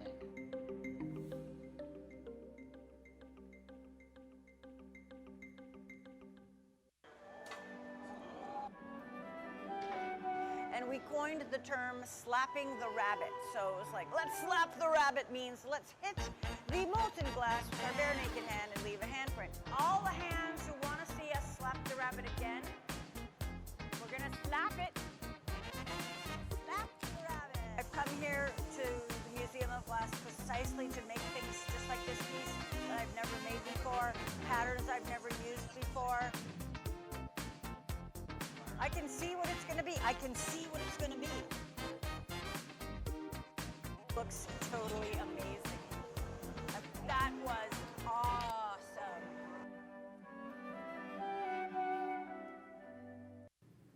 I'm Corey Metcalf, one half of Noisefold. I live in Montrose, Colorado.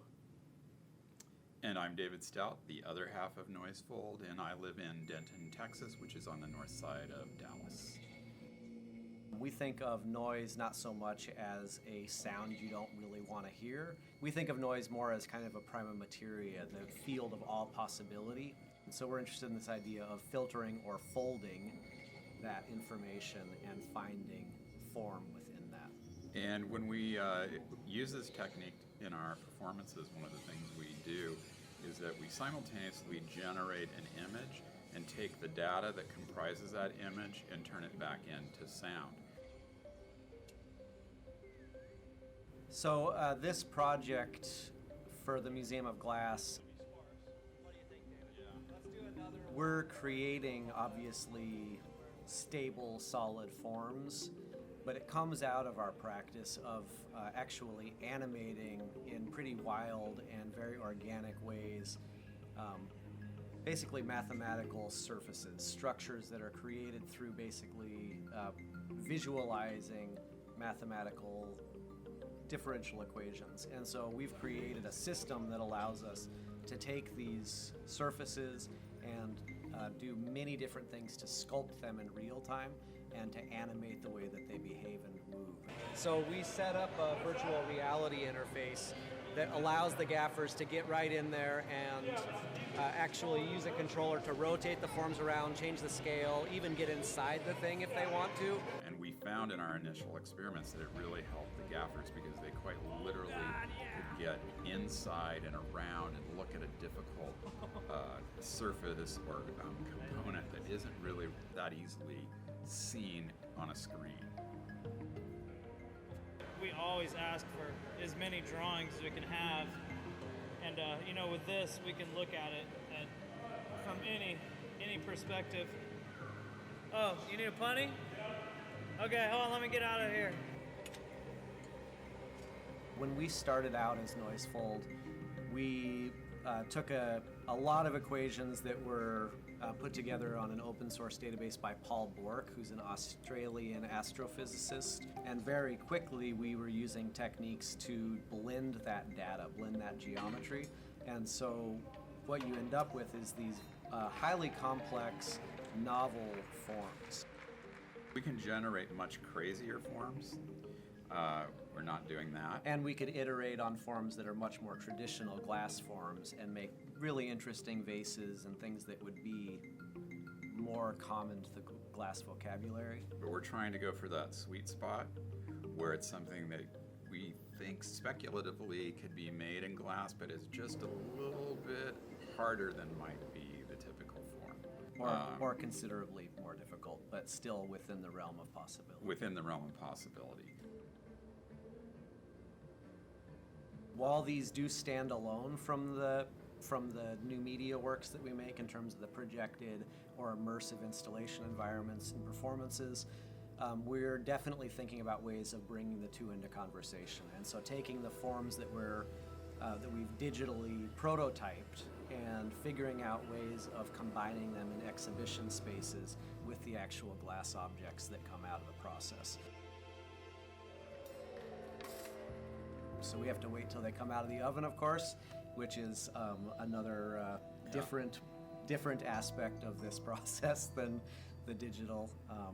And the other thing, of course, you can't just buy an extra hard drive when you get too many glass objects.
Optic molds are used by glassblowers to create textures and patterns in blown glass.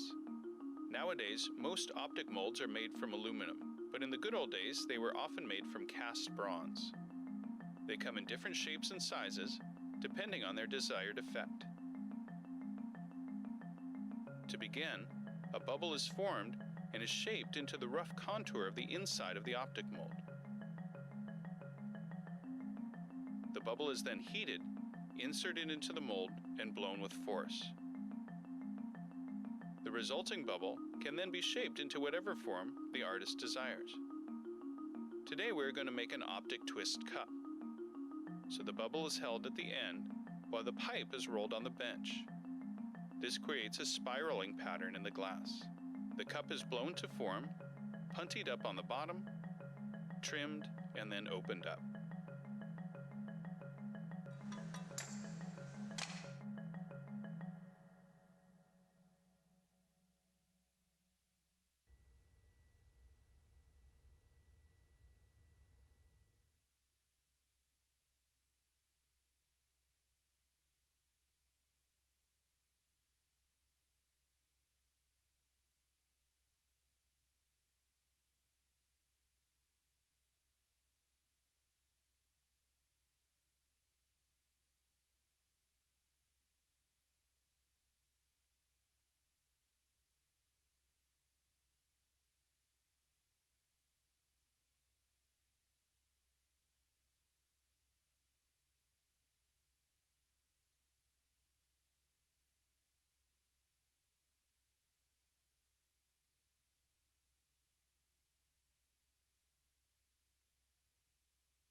The first thing I developed was the hat form. That was one of the most obvious sort of glass blown things, because we all make bowls that, flare out like that. If you flip it upside down, it's a hat. So it became sort of a canvas for transferring a design onto the glass. And what I didn't even realize and discovered purely by accident was, we placed this hat form under a light, coming directly down. All of a sudden these shadows appeared, underneath the bowl, and it's like a perfect registration of the design in a shadow form. And so I like to think of that as almost like a spirit within the piece. I guess I got a lot of recognition for what I was doing as, being a Native American artist. And at that time there just wasn't very many people doing it. And that maybe planted the seed in my head, to sort of maybe connect it in the end with my cultural roots. It was a real evolution from my glassblowing skills to the designing skills and trying to make it look like Northwest Coast art. I really had to reinvent myself in terms of understanding the design work. And the deeper I got into that, the more I realized I needed to learn. I started taking workshops with other people who were teaching the form line style. I had to really kind of understand the context of the designs and how they related to the mythologies. The salmon piece is going to be, we'll sculpt this form, and then after the piece is cooled, then I'll add this kind of a design work. This is kind of stylized Northwest Coast design. I have a natural connection to glass, because I've been doing it for 35 years. And I really wanted to just see how far I could go with it. And so I continue to work primarily in glass because there's a lot of stuff to explore. My journey to connecting the culture to my understanding of it has been a real transformation for me, because in the end it's really about community and family. I think once you become a keeper of cultural knowledge, it becomes a responsibility. I like to try to represent my tribe and my community. That's why I don't dabble in other people's cultural style. When I do that, it's always collaboratively. So I'm trying to bring people over into the glass world by collaborating with them and showing an example of what can be done, because I have the skills to do it.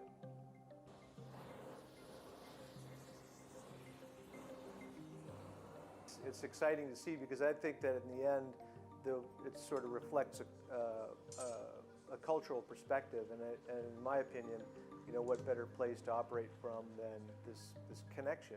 You have this history, and I feel like if I were successful with my work, I would just be inspiring the next generation to do something in their own way.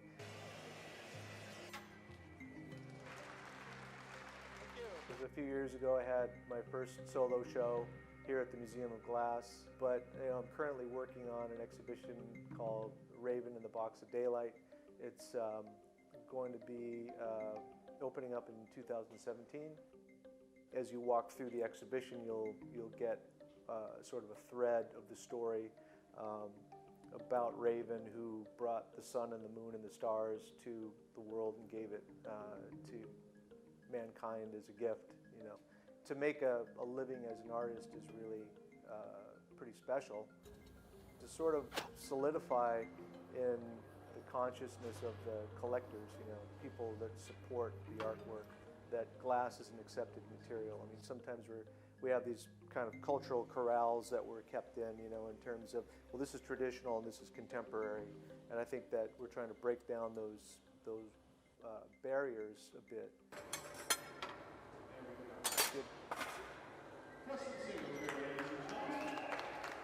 Yahoo! Powder is the smallest size of colored glass available and can be very versatile when used in the creation of artwork. Powder is made by crushing frit in a ball mill. When used like frit, the powder is rolled through, and the heat of the gather is enough to melt the color onto the surface. Powder can also be sifted onto the outside of a bubble or gather to create various densities of pigmentation and shading.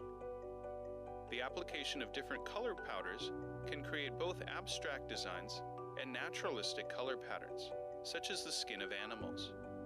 Powder can be melted smooth or left dry and cakey on the surface of the piece.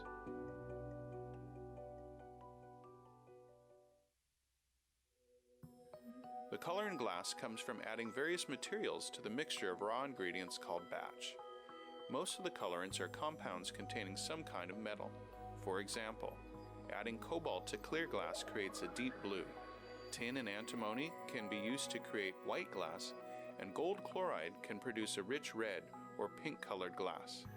Colored glass is melted in furnaces, just like clear glass, and then is usually rolled into bars for storage and easy application. In order to apply color bar to a bubble, we first need to preheat the color to approximately 950 or 1000 degrees Fahrenheit in a color oven or garage. Once warm, the color is then picked up on the end of a punty rod using a little bit of clear glass as a support. The color is then heated in the 2300 degree glory hole to soften it and make it malleable, while another artist creates a small bubble of clear glass on a blowpipe. Once warm, the color is dropped over the clear bubble, and then using a variety of hand tools or the steel marver, the color is rolled back over the clear in an even layer. This process is called dropping color, or creating a color overlay. Depending on the project, that bubble is then usually gathered over with clear glass and blown into the final form.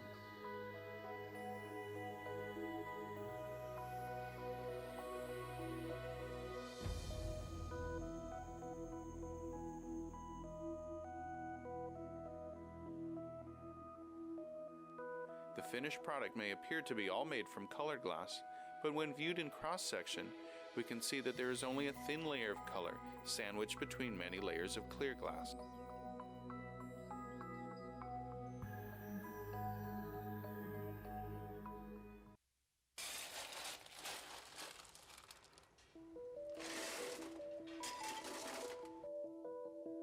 Charging the furnace is what we call filling the furnace up with glass. Glass cullet is washed clean and loaded into tubes for filling. Here at the museum, we don't use recycled bottles. Instead, we melt cullet that has been specifically designed to make blown glass art. The primary ingredient in glass is silica sand, or silicon dioxide. The other two main ingredients are soda, or sodium oxide, which lowers the melting temperature, and lime, or calcium oxide, the stabilizer. Once the cullet is loaded into the 2300-degree furnace, a rake is used to level the glass for even melting. The furnaces at the Museum of Glass hold approximately 1,000 pounds of clear molten glass and run continuously 24 hours a day, 7 days a week.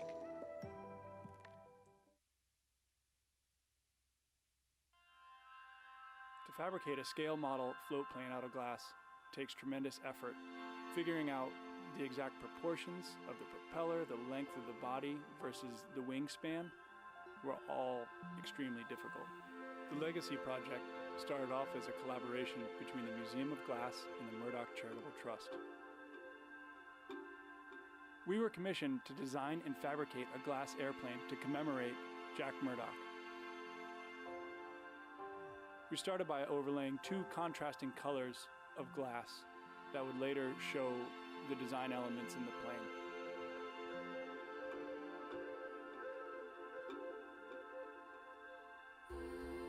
We're working with the glass at a temperature of over 1500 degrees.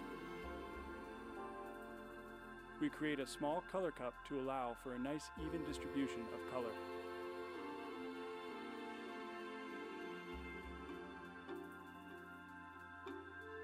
The colored cup was then stuffed with clear glass to give us enough mass to make the body or the fuselage of the plane. Glassblowing is a team effort. Here at the Museum of Glass, we're unique in that this team has been working together for over 10 years. Each member of our team played a specific role in the creation of the plane. We use a variety of tools to shape and design the body. As you can see here, we're using some cork paddles to rough it out.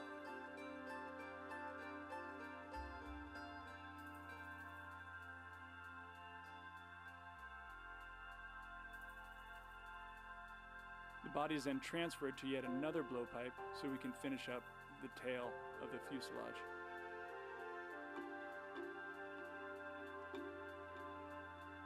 Using those same cork paddles, we give the bottom of the plane a gentle curve before it's put away. After the plane is finished being formed, it's put away into an annealing oven to cool for several days. Once the fuselage was made, we moved on to making the pontoons. We decided we needed to fabricate a steel mold to allow us to make multiples.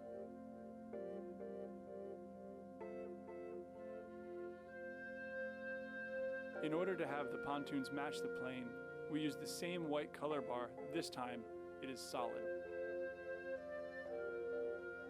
The solid glass is then heated up to approximately 2,000 degrees Fahrenheit, and then it's pressed into a steel mold.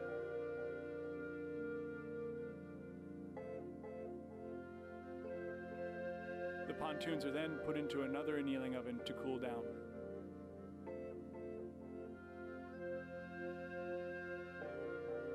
In our cold shop, the fuselage of the plane is now being ground or sanded down to remove any unwanted material.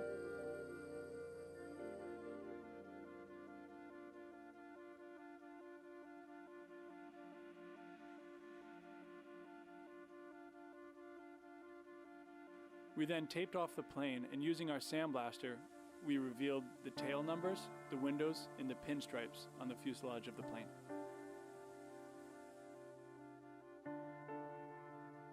The sandblasting process is often very rewarding as the color is quickly revealed, bringing life to the aircraft.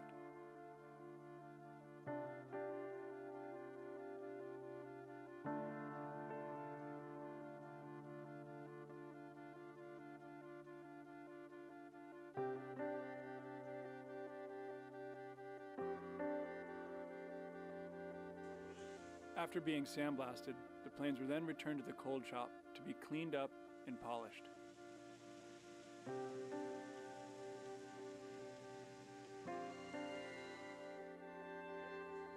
The wings, the vertical and the horizontal stabilizers were all water jet cut out of handmade sheet glass, again made from the same white color to match the body of the plane.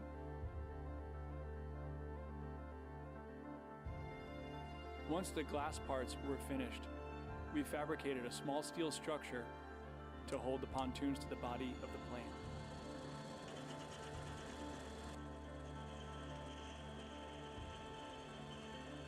The nose cone was turned on a lathe while the propeller was carved out of a sheet of steel to make a fully functional propeller. Now that we have all the parts of our plane, it was brought back to the cold shop where the assembly began. The vertical and horizontal stabilizers were notched out to fit the tail of the plane, while the wing was glued into place. The gluing process takes many hours. We start with 2 clean surfaces, apply the glue, and it sits for over 72 hours before a full cure.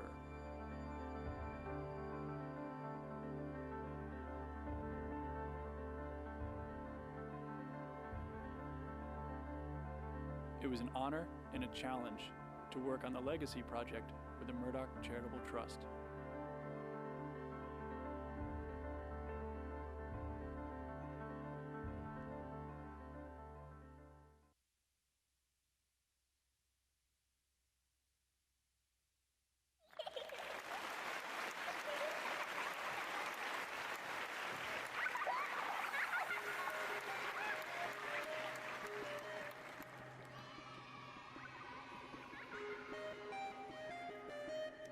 It's a baby monster.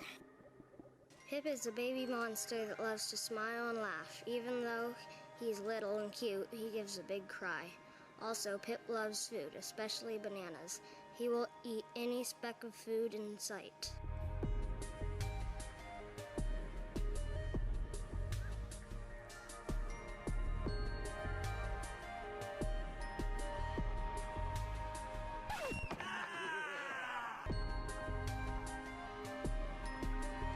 Oh, it's amazing. Totally amazing. And especially if the pieces of art go traveling around, other kids will see, oh my gosh, I could do that too. You know, it's not just somebody else that, you know, they did it, you know, I couldn't do that. Absolutely not. Anyone can do this. And I think that's what it shows the kids. Maybe not everybody can win though. But,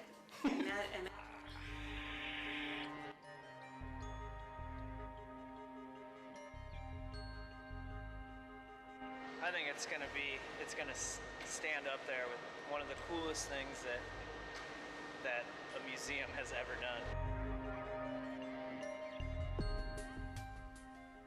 What is it, a cucumber all dressed up for a night on the town? That's pretty ridiculously funny. The funnest part about this project is how fresh the ideas are coming from the kids who they have no idea of glass blowing techniques. They don't care. Nobody saw this coming. We'd make one piece and it was given to the family. And then we realized, well, wait a second, there's something more here. We started to get more drawings, more interesting drawings, and it really kind of snowballed a little bit. Bacon Boy was special.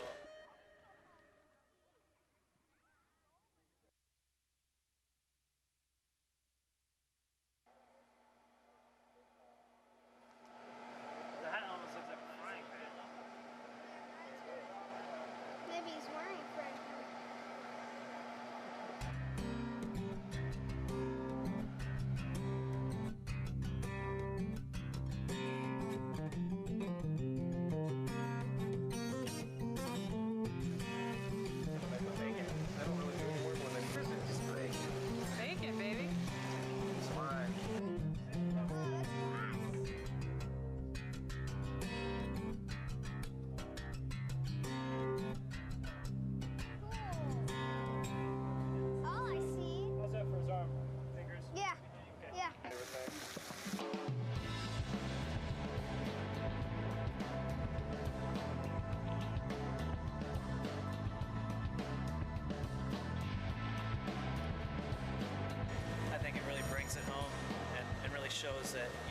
an artist in all of us, I think. So, and it's human nature to be creative.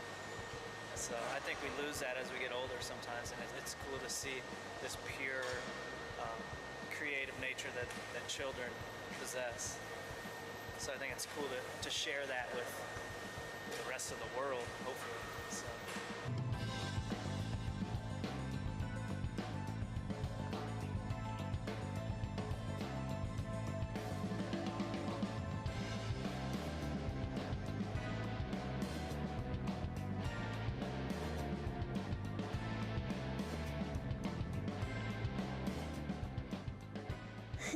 Thank you for supporting Kids Design Glass.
My name is Henry Johnson. I'm 12 years old. I enjoy music and art. The week the Museum of Glass opened, my parents became members, and I've been going there since I was born. Henry's our oldest child, and from the beginning he liked to design things because he would come up with plans and build things and figure out how things work. Exposing our kids early to art is a big priority in our family. I really enjoyed the Glass Museum at all ages. Like when I was younger, it was just cool. So there's like fire and Not only exposing them to art, but also to actually watch real artists making art. Kids Design Glass is a program at the Museum of Glass where you're able to draw a picture and give it a name and a story about it. And then if your drawing is selected, it will be made into a piece of glass.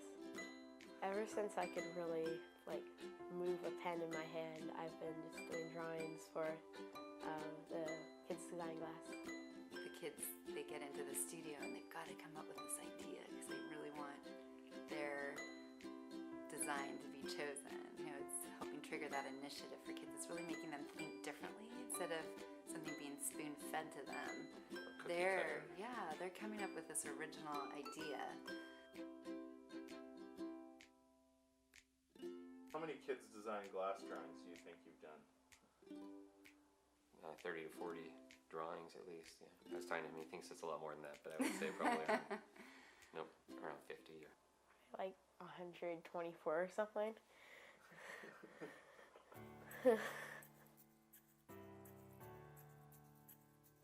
Every time I go to the glass museum, to get there, I go over the bridge, and I always walk under the bridge of glass. Bridge of glass is secretly a car. I think that's what Kind of just looked at the bridge of glass and thought, what else could it be? It was just out there, you know, that if you kept doing it, maybe, maybe you'd get chosen. Glass. We're gonna put all these. I'm assuming these are all the little things. Gabe told me that they're like excited that it would be like fun to make the pieces of glass in the bottom of the bridge. And I think there's a lot of mystery about art for kids. They only see the final product. You know, they might go to a museum, but they don't really know how it became the piece that it is. And I think it's the neatest thing I've ever seen any museum do. I think the coolest part of them creating my piece was they take clear glass, roll it in different color shards to create the pieces on the bottom of the bridge of glass. So they're treating these kids who did these designs like world-class glass artists. Like they're the visiting artists, and they might be 12, but they're the artists, and they want to make sure that they're doing it exactly how that child envisioned it. Close up. My drawing being selected for the Kids Design Glass program gave me confidence and pushed me to become like part of the Jason Lee Middle School Glass program. I knew it. What do you think, Henry? I knew it would work. He's so excited. So he's going to start doing the Hilltop Artist program, where Monday through Thursday after school he'll go and he'll work in the hot shop. Really enjoy like watching glass come together into pieces of glass, and like to be able to do that myself. I really wanted to like fulfill that. It all started with that exposure, really young, to the glass museum. It'd be really easy for a museum to only focus on professional artists. I've been involved in the kids, but the Museum of Glass is creating a whole many generations of people who love art and are connected and feel like art's something they can do.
Most people see Hilltop as a program.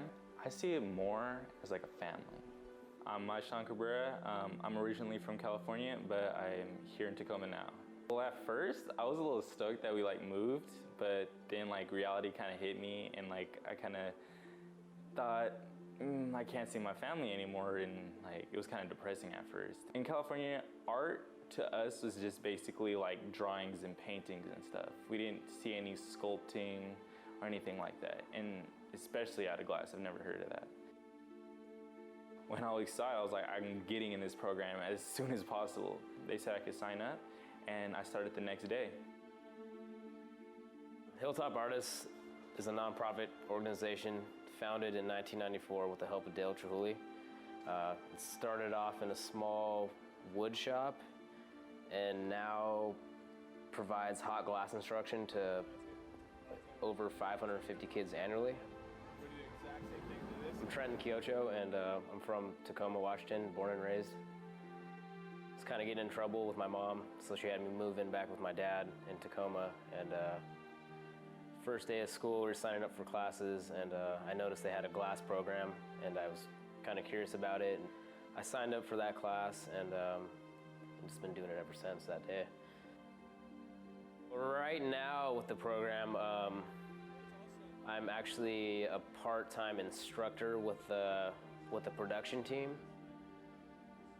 So our hope with the Hilltop Artist program is that the kid leaves with a little bit more self-esteem, a little more confidence to pursue their goals, whether it be glass blowing or anything else that they'd want to pursue. Our mentors at Hilltop focus on increasing student academic success and interpersonal success. We all have our own issues outside of work, but I think for those 3 hours we get to come together and be a part of a team and be a part of something else. So our focus this week at MOG is to produce a body of work for our upcoming luncheon fundraiser that will happen October 7th. And all this money that we're going to raise from this luncheon is going to go back into the program to help fund the cost.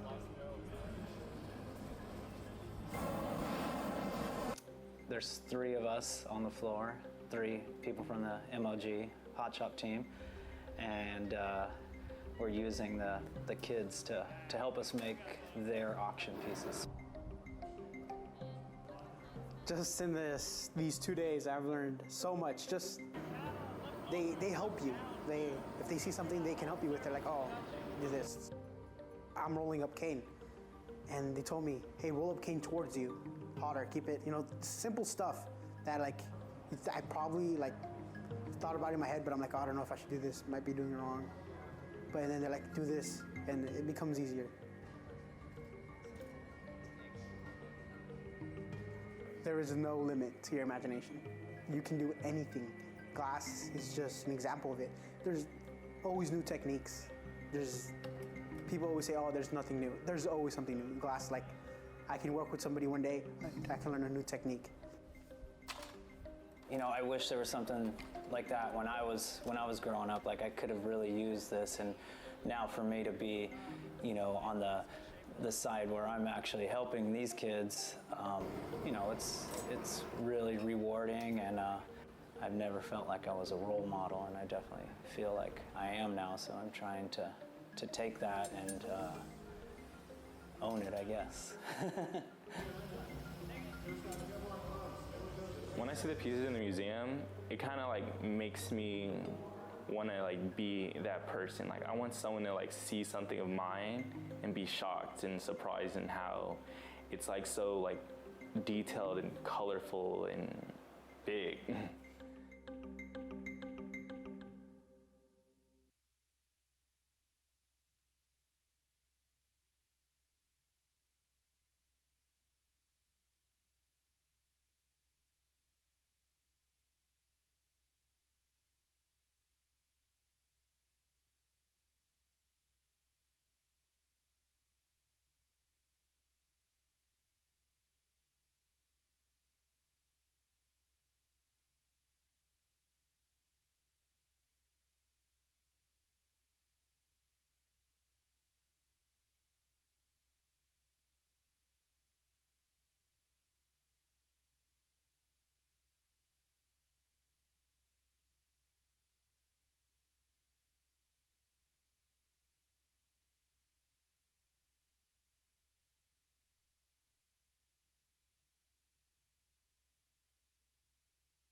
I'm Akio Takamori.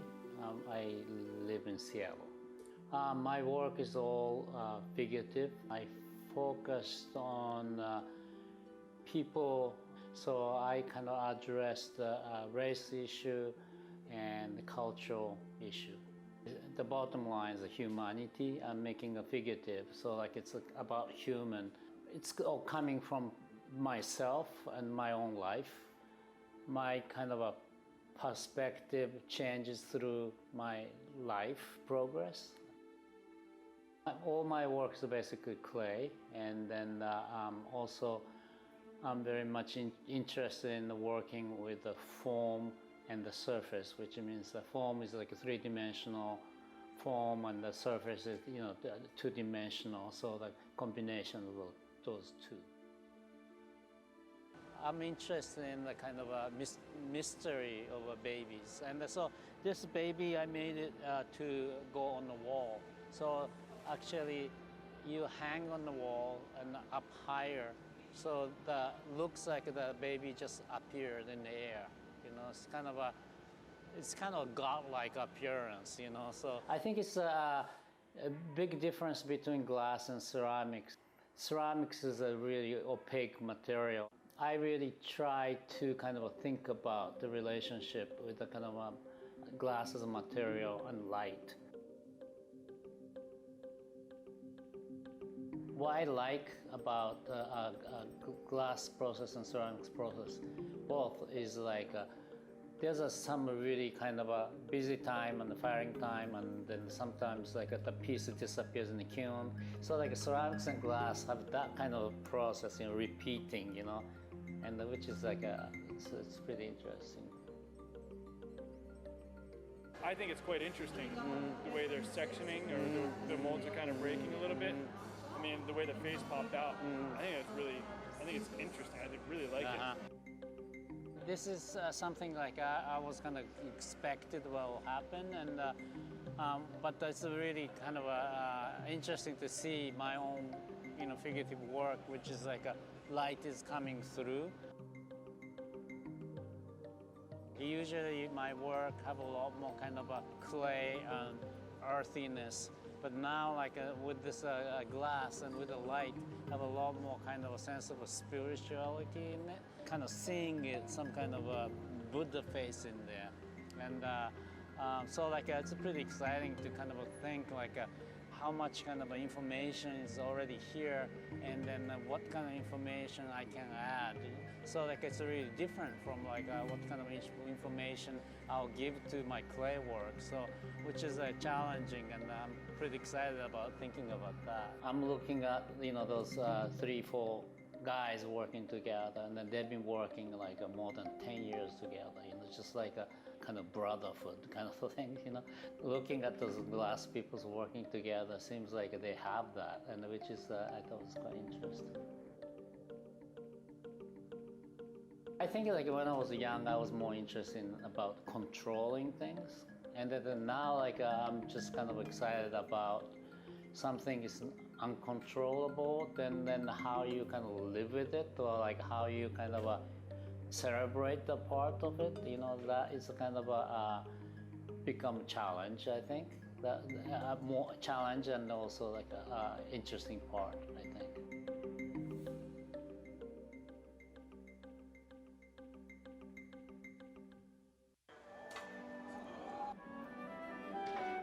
And we coined the term slapping the rabbit. So it was like, let's slap the rabbit means let's hit the molten glass with our bare naked hand and leave a handprint. All the hands who want to see us slap the rabbit again, we're going to slap it.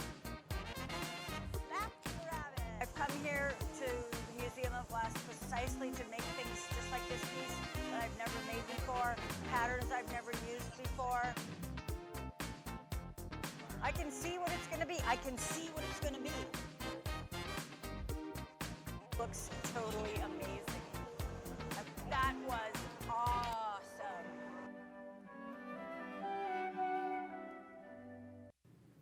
I'm Corey Metcalf. I'm one half of Noisefold. I live in Montrose, Colorado. And I'm David Stout, the other half of Noisefold, and I live in Denton, Texas, which is on the north side of Dallas.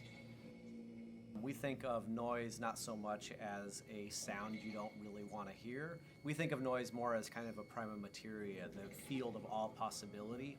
And so we're interested in this idea of filtering or folding that information and finding form within that. And when we use this technique in our performances, one of the things we do is that we simultaneously generate an image and take the data that comprises that image and turn it back into sound. So this project for the Museum of Glass, we're creating obviously stable, solid forms, but it comes out of our practice of actually animating in pretty wild and very organic ways basically mathematical surfaces, structures that are created through basically visualizing mathematical differential equations. And so we've created a system that allows us to take these surfaces and do many different things to sculpt them in real time and to animate the way that they behave and move. So we set up a virtual reality interface that allows the gaffers to get right in there and actually use a controller to rotate the forms around, change the scale, even get inside the thing if they want to. And we found in our initial experiments that it really helped the gaffers because they quite literally could get inside and around and look at a difficult surface or component that isn't really that easily seen on a screen. We always ask for as many drawings as we can have, and you know, with this we can look at it and from any perspective. Oh, you need a punny? Okay, hold on, let me get out of here. When we started out as Noisefold, we took a lot of equations that were put together on an open source database by Paul Bork, who's an Australian astrophysicist. And very quickly we were using techniques to blend that data, blend that geometry. And so what you end up with is these highly complex, novel forms. We can generate much crazier forms. We're not doing that. And we could iterate on forms that are much more traditional glass forms and make really interesting vases and things that would be more common to the glass vocabulary. But we're trying to go for that sweet spot where it's something that we think speculatively could be made in glass, but is just a little bit harder than might be the typical form. Or considerably more difficult, but still within the realm of possibility. Within the realm of possibility.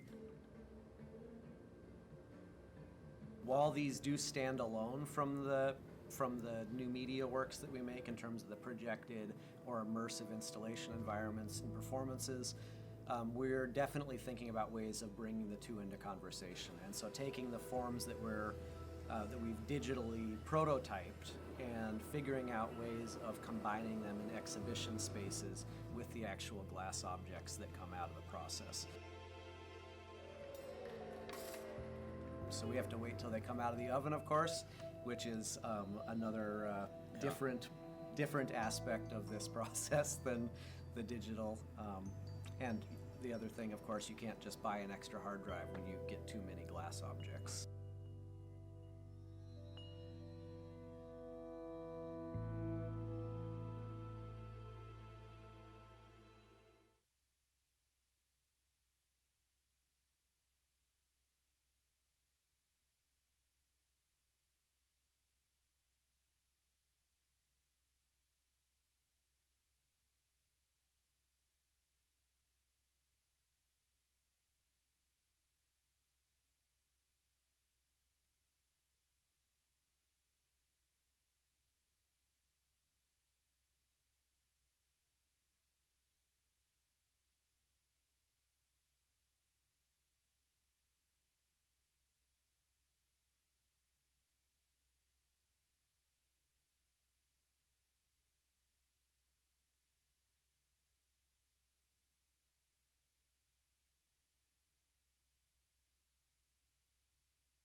Optic molds are used by glassblowers to create textures and patterns in blown glass. Nowadays, most optic molds are made from aluminum, but in the good old days, they were often made from cast bronze. They come in different shapes and sizes, depending on their desired effect. To begin, a bubble is formed and is shaped into the rough contour of the inside of the optic mold. The bubble is then heated, inserted into the mold, and blown with force. The resulting bubble can then be shaped into whatever form the artist desires. Today we're going to make an optic twist cup. So the bubble is held at the end while the pipe is rolled on the bench. This creates a spiraling pattern in the glass. The cup is blown to form, puntied up on the bottom, trimmed, and then opened up.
So hi everybody, welcome to the Museum of Glass. Today we have a guest artist, Erika Tada. She's here from Japan. She's going to be working with our Museum of Glass Hot Shop team to make some of her sculptures. So everything we're making is her design, but the actual glass making is going to be done by our resident team of glass blowers. So just to get you started, I'm going to give you just a very brief explanation of how glass blowing works. Everything that we do starts out in our glass furnaces. The glass furnaces are the machines where you see the doors closed. There's two of them, one on each side of the studio. If you look up on the big screen, you'll see a diagram. That's what the furnaces look like inside. So each one of them has a big ceramic tank. In that ceramic tank is 1,000 pounds of melted glass. We keep the melted glass at 2100 degrees, and at that temperature, the glass has the consistency of honey. So if you imagine a giant crock pot full of honey, that's what our glass furnace is like. When we want to get it out to make stuff, we take one of those steel poles, and we dip it into the molten glass like you dip one of these into a jar of honey. We dip it in, twirl it around. A little bit of the glass sticks to the end of the pole. The pole is hollow, so when you blow, the ball of glass blows up like a balloon. If you want to make something larger, you dip it in, blow a little bubble, let it harden, and then you dip it in a second time, or a third time, or a fourth time. And you just keep building it up in layers. All the glass that's in those furnaces is clear. It has no color. We buy our colored glass in the form of these bars. We buy it like an artist buys paint, red, yellow, blue, purple. We blow a bubble of clear glass from our furnace.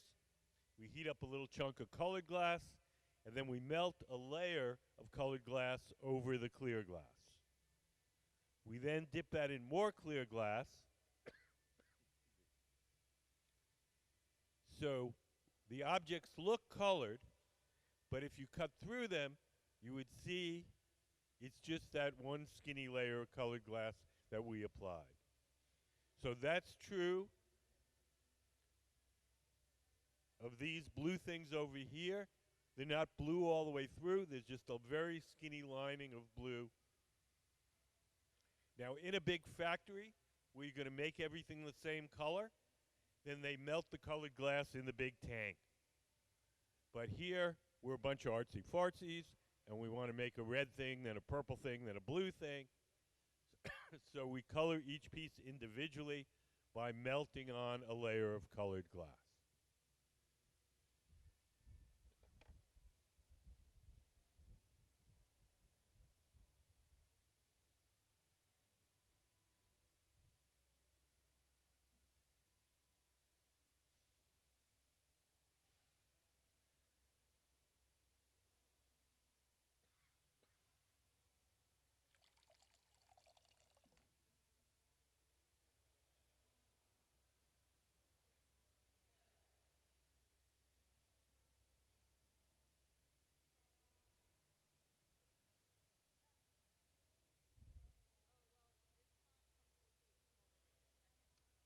So these sculptures that we're making for Erika, we want to embed some imagery onto the glass itself. So we're using glass decals. So what we did to start was we made a little tube of glass like this. We call it a blank. And then we printed up ceramic decals, just like a decal on your car window. The decal on your car window is printed with ink. We printed these with glazes. So the colors in the decal are strong enough to stand up to the temperatures of the molten glass. So we made the blank. We applied the decal. And then we warm them up in this oven over here We fish them out of that oven, put them on another steel pipe, and then we coat them with another layer of clear molten glass. So the images are now embedded in the wall of the glass object.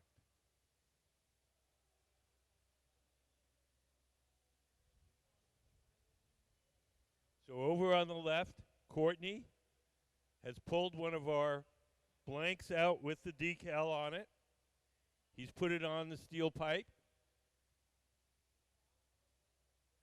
He's going to fiddle with it a little bit, and then we're going to dip it back into the tank of molten glass and coat it.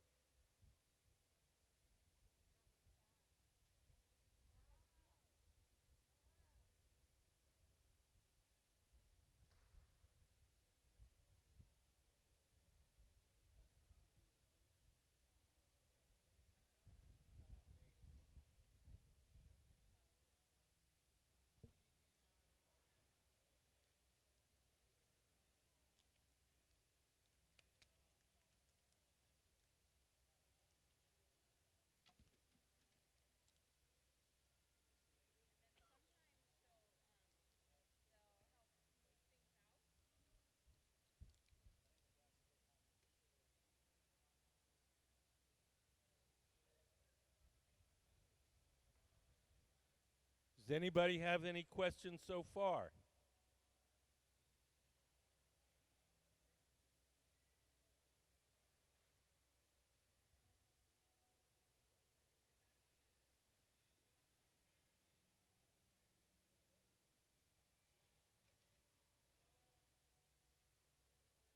Hi, how are you? Good. You guys have any questions?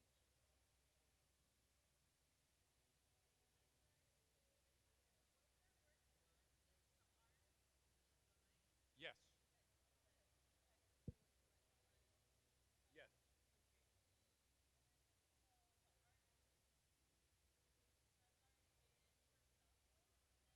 No, no. She just drew out a design, told us what she wants, and now we're making it.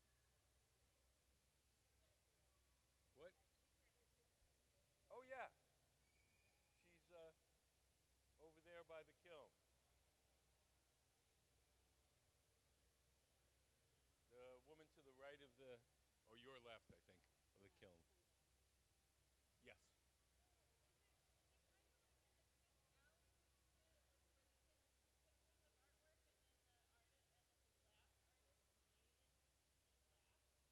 Yeah. Um,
so over on the far left, Courtney, the man with the long beard, is just letting that glass cool and stiffen a bit before we dip it in the big tank of molten glass.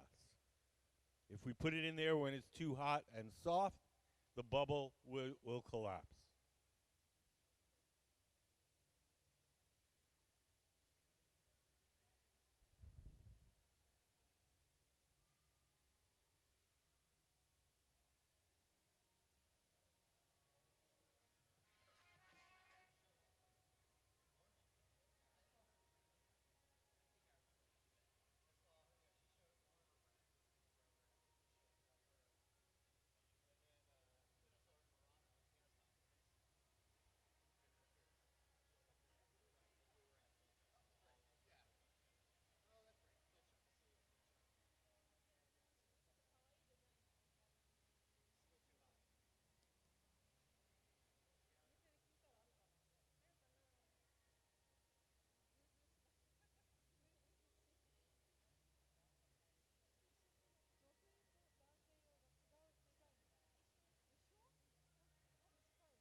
So here we go.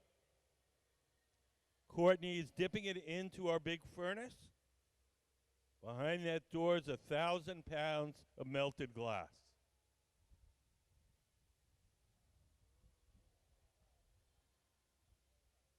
He's going to drip some of the excess glass off into that steel can. We'll save that glass, and that'll eventually go back in the furnace.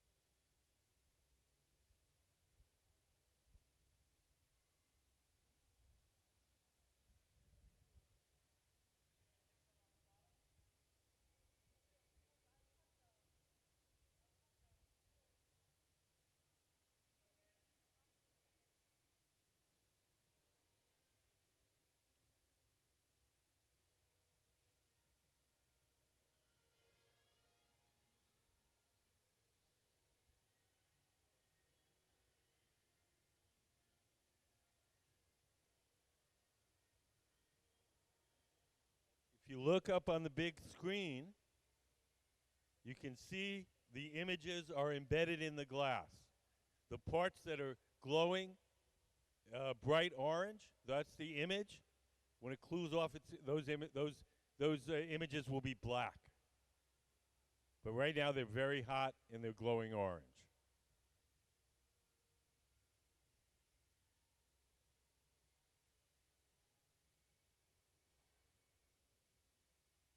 You guys have any questions?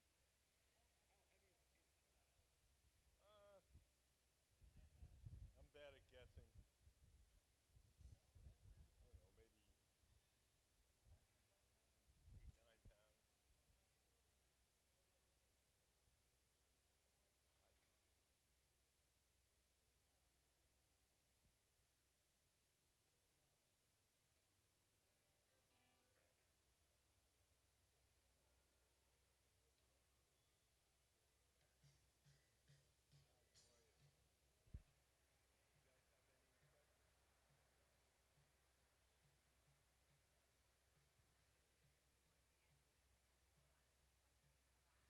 We're making some pieces for Erika's sculpture. They're going to be like little puddles of water, and they're going to have a photographic image on it.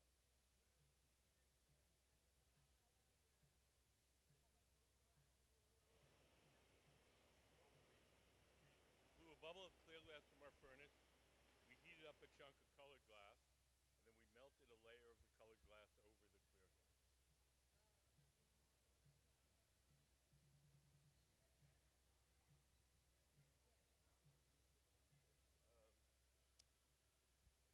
The woman standing behind the workbench, Erika Tada. This is her designs. It's not an exhibition.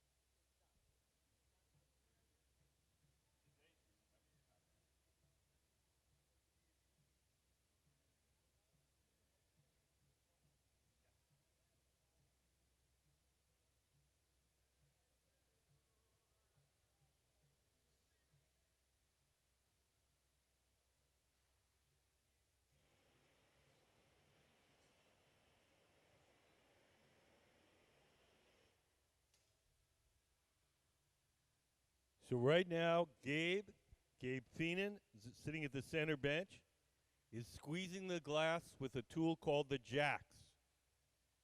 What he's doing is making a sharp crease in the glass so we have a place where we can break it off the metal pipe. It's just like when you tear a coupon out of a newspaper. You make a nice sharp crease, and when you pull on it, the tear goes along the crease.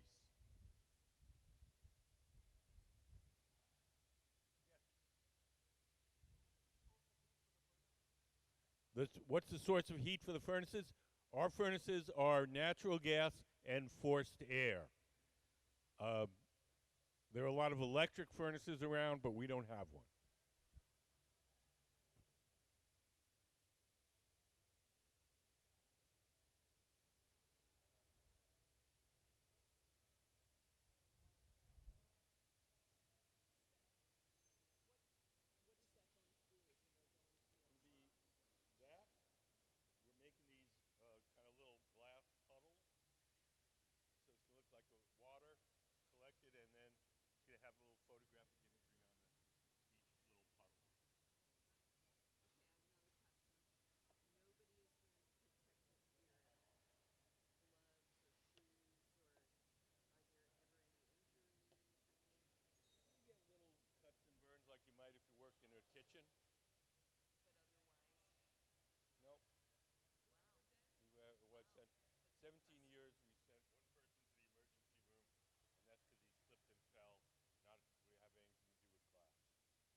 So the man seated to the left of the workbench, he's the guy that's blowing.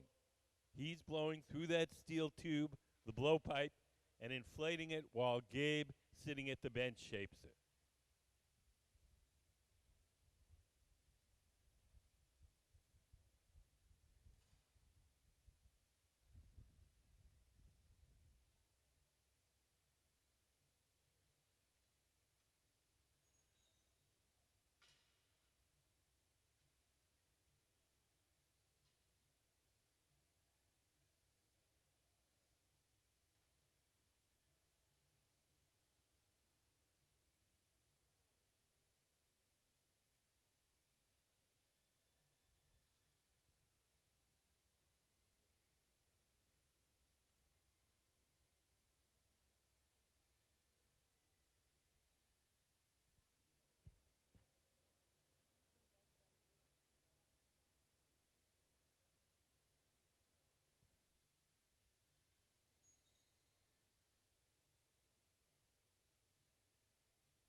So we want these objects to have a flattened cross section. So Gabe has two pads in his hand made out of cork. And he's going to squeeze the glass and give it a kind of flattened cross section.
Erika is the woman to the right of the glory hole, the round furnace, operating the doors.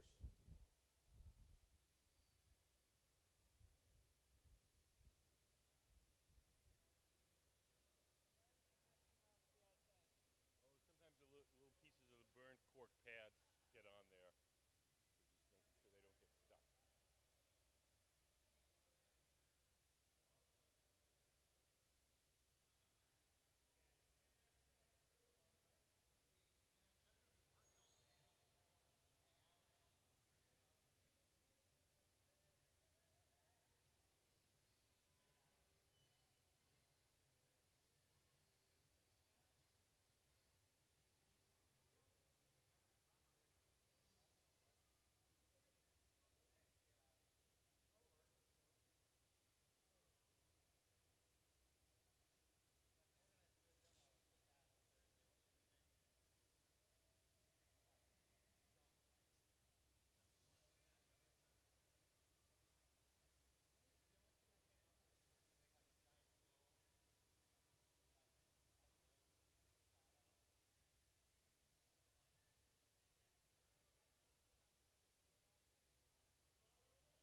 So when these objects cool off, we're going to mirror the inside. when you make a mirror on a piece of three-dimensional glass, you have to pour a solution of silver nitrate into the glass, and it coats the inside of the glass with silver. So right now we're making a hole so we can pour the silver in. But we won't actually do that till the glass has cooled off. That'll happen at room temperature.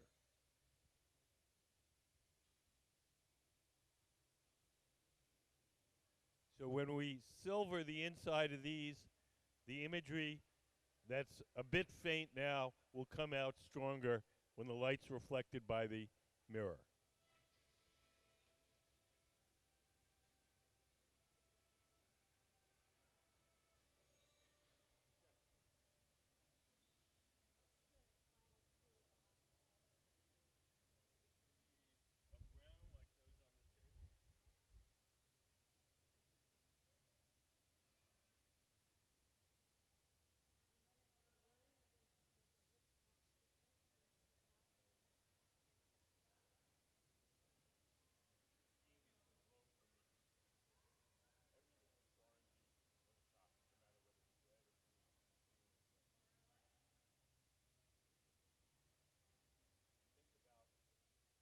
Your own home, you have an electric stove, the burners are gray. When you turn them on to cook them, they get hot, they glow orange for a little while. When you turn them off, they come down, back to gray again. It's the same with the glass.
So it's really,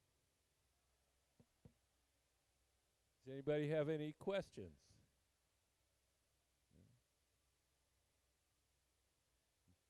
Do you have any? It's too hot.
Now we're going to transfer the glass from the rod it was originally blown on, the blowpipe, to a second steel rod called the punty. This second steel rod is going to act as a handle to hold the glass from one side while we shape the opposite side. So we've stuck on the punty, P-U-N-T-Y.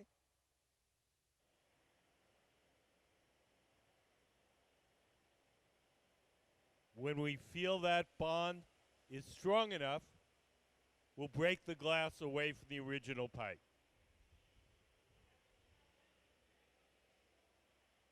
Gabe, the man in the black hat, will take a pair of tweezers, dip them in water, drip a little water where he wants it to break. Here he goes. He's dripping the water on the glass where he wants it to break. Then give it a tap, and off it comes.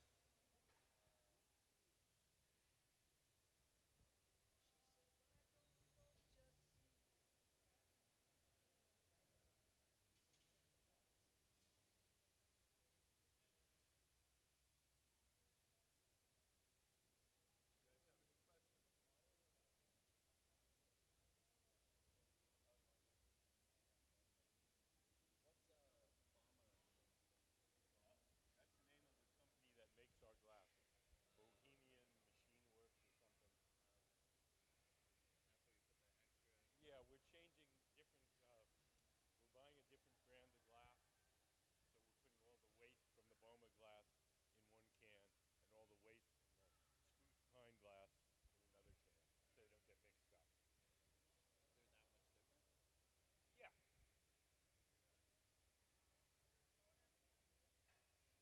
What happens when we mix them up? Well, the two glasses expand and contract at different rates.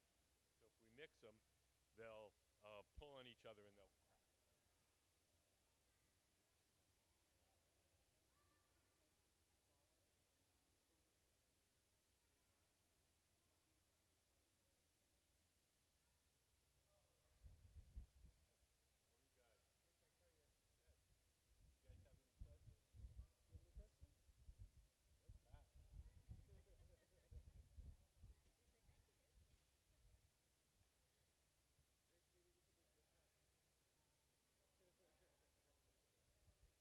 Oh, we can't make Pikachu's because it's somebody else's.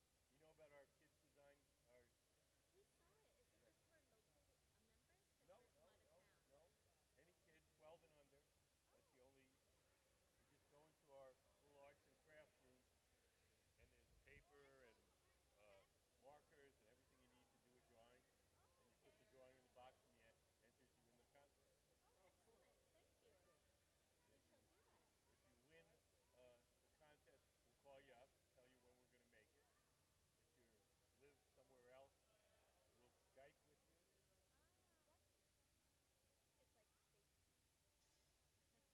like we'll talk to you with the computer. We'll have a so you can see what we're doing and we can talk to you. You can't make anything that is somebody else's, like a cartoon character that you like, or something from a movie, or a video game. It has to be something that you make up yourself. So we wouldn't make a Pikachu. That's somebody else.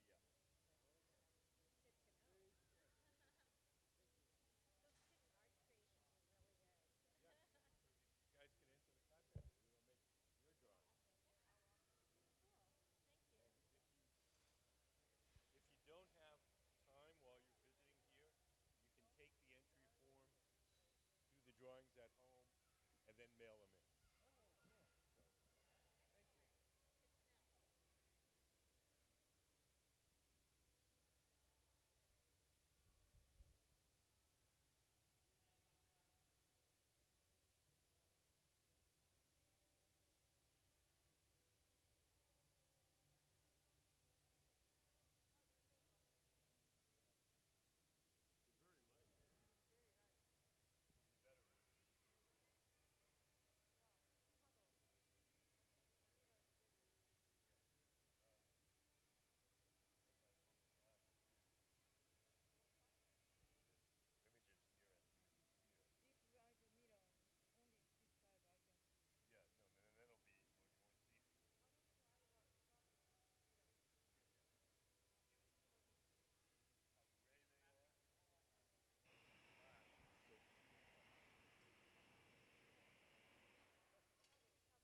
next week, next Saturday, a week from today, we're going to be having our annual fundraiser here at the museum.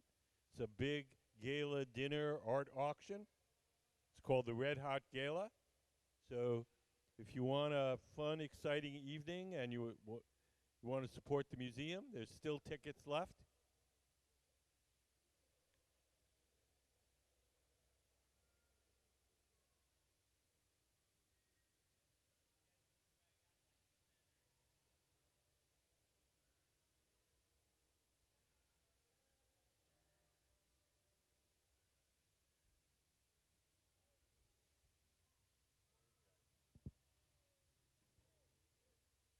You guys have any questions? Anything you want to know?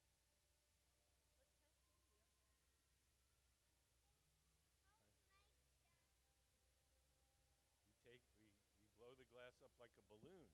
It's like blowing soap bubbles, except instead of soap we use glass.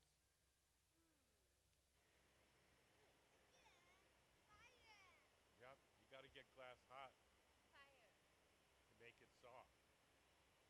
So we have to use a lot of fire.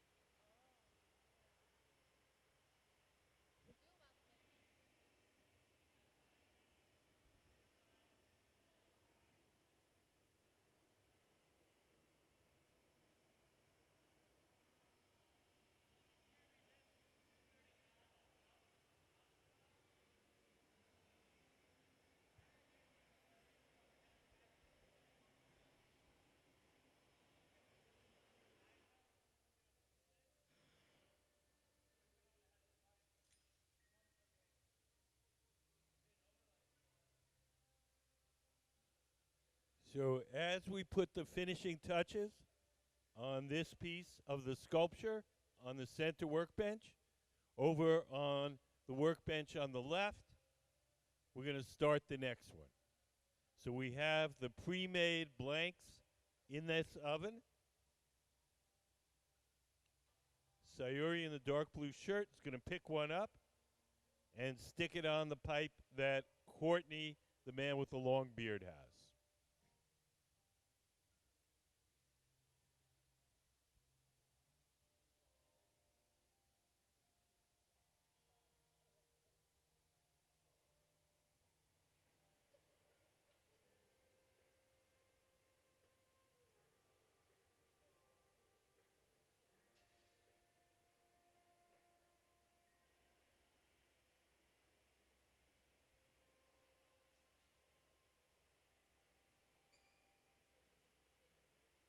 So hot glass sticks to hot glass.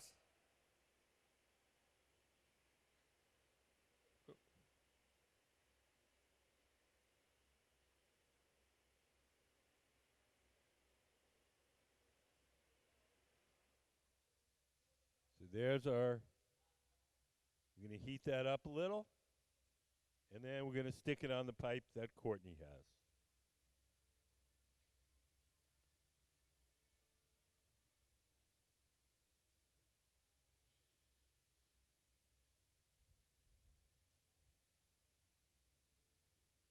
So each of these shapes that we're making is going to be part of an installation by our guest artist, Erika Tada.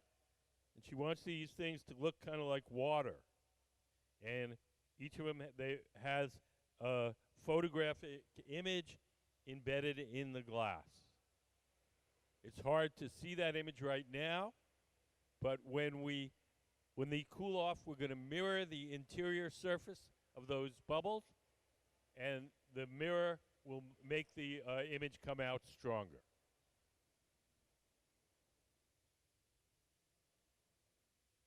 Hi, how are you guys? Good, good. Do you guys have any questions? 2,300 degrees Fahrenheit.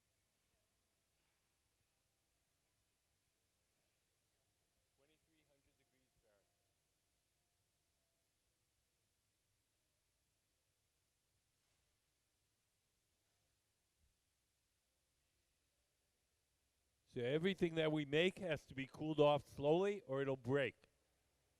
So we're going to take the object off the metal rod and we're going to place it in an oven where it'll be cooled slowly overnight. One of the glass blowers has put on some Kevlar gloves. When they grab the object, it'll be about 1,000 degrees. The Kevlar is fire resistant and insulates the glass blower's hands from the heat.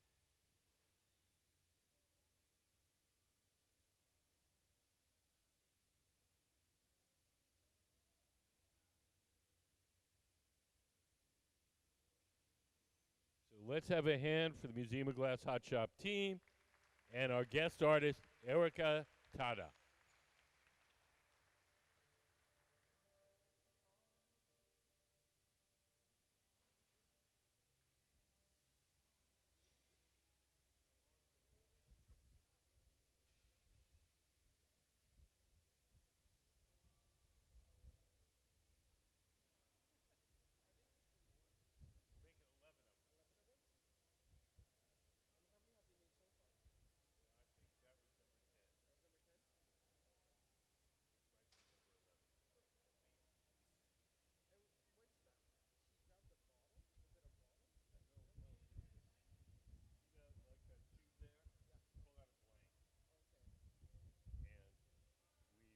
Print the image on a decal. Instead of printing it in ink, we print it in ceramic colors, like glazes. So you see the little diagram here? We put the decal on the blank. We put the blank on the pipe. That's what we do.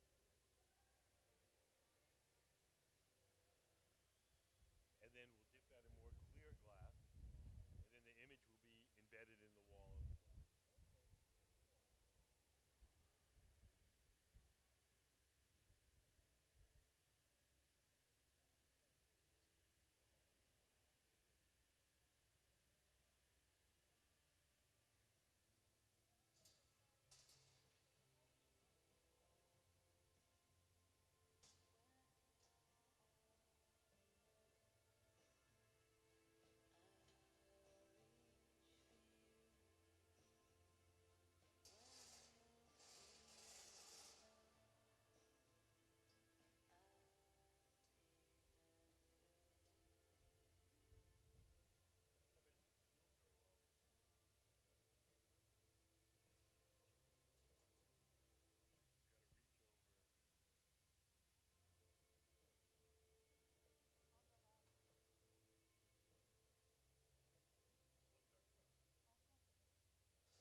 So for those who came in a little later, our guest artist is Erika Tada, the woman with our back to us.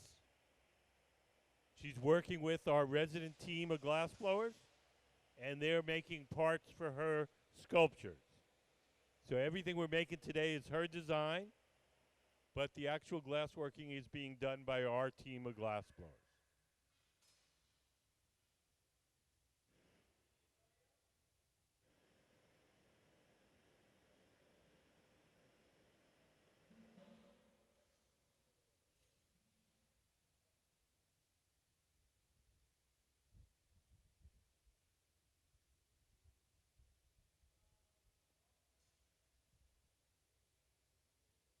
We put up some of Erika's work up on the big screen.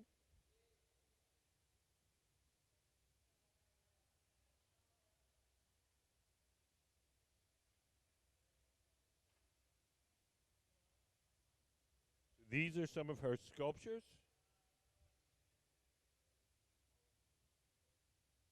Erika is an instructor at the Tokyo University of the Arts. Her main medium of glassworking is called kiln casting, where she makes molds for the objects she wants, and she melts glass into the molds to make the objects. She has blown glass, but she's not a glass blower by trade. So now that she wants to make these glass blown objects, we're making them for her according to her design.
So as Gabe shapes the glass with those cork pads, his assistant holds a compressed air gun and blows the smoke away so it doesn't go up in his face. Does anybody have any questions?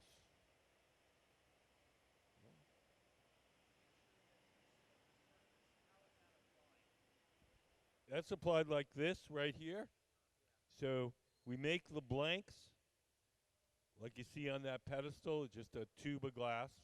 We blow those first, cool them down overnight, and then we print glass decals, and like a decal for your car window, except instead of being printed in ink, like your car window thing is, they're printed with ceramic colors with like glazes, so so they can stand up to the temperatures of molten glass. So when it's cold, we put the decal on the blank.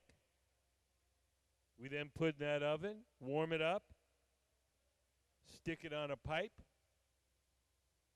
and then we dip it in molten glass again. And so the image is floating in the middle of the wall of glass.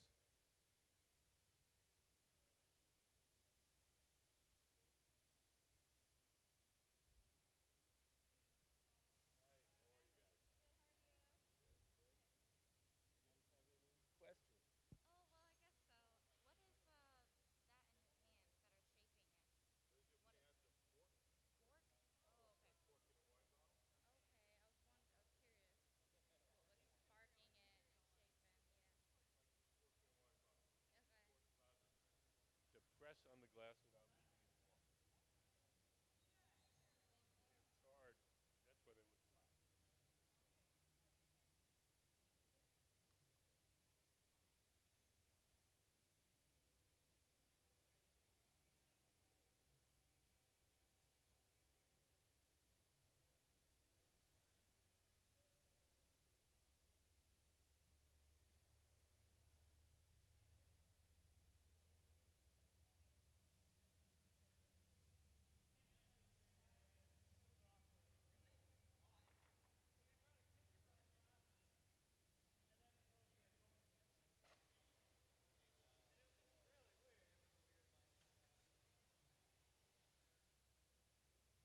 So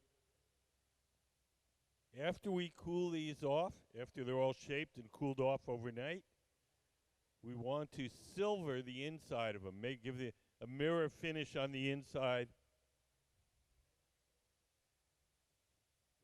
sort of like this balloon. So they're going to be silvered. In order to do the silvering, we have to have a hole in the glass where we can pour the silvering solution in. So right now, they're making the hole. So they're heating up a little spot on the glass, making it soft. They're going to poke through it, and that's where we'll be pouring the silver nitrate solution in.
So now we're reaming out that little hole.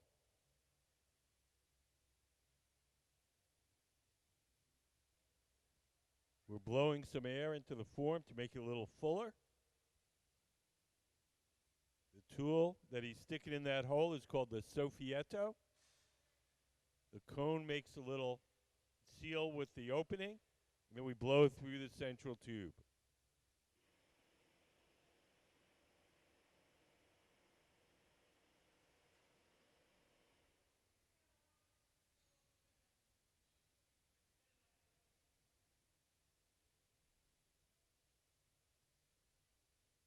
Does anybody have any questions?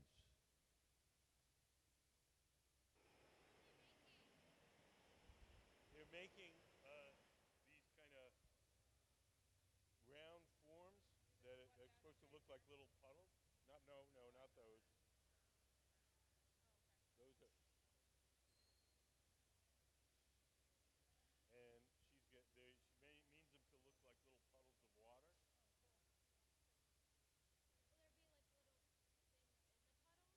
There's going to be images, photographs in the puddles. They're hard to see now because everything's so hot and glowing. Yep.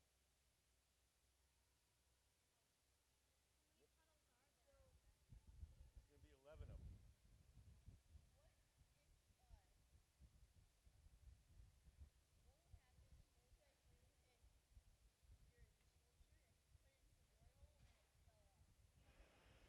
Oh, we just fish it out?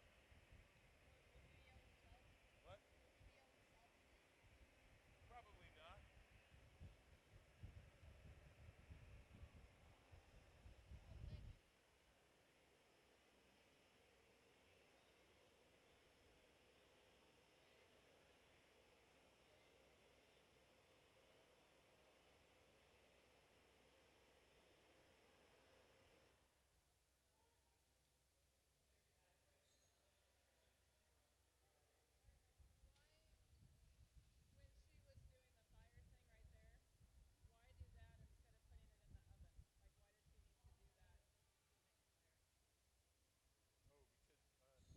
Oh, because the glass that's wrapped around the end of the pipe is very fragile.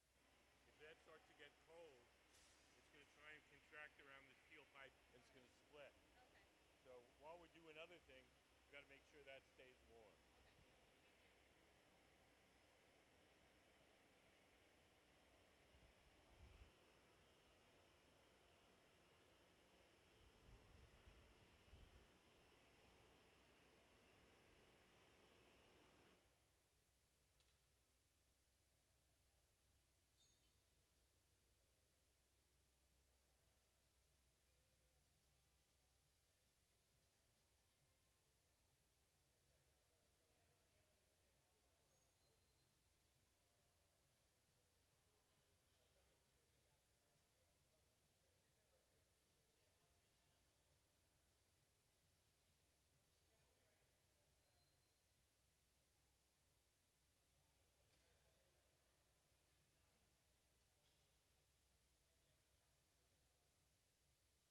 So now we're going to transfer the sculpture from the rod it's on now to a second steel rod called the punty. The second steel rod will hold it from one side while we shape the opposite side. So once that bond is strong enough, we'll break the glass away from the original pipe.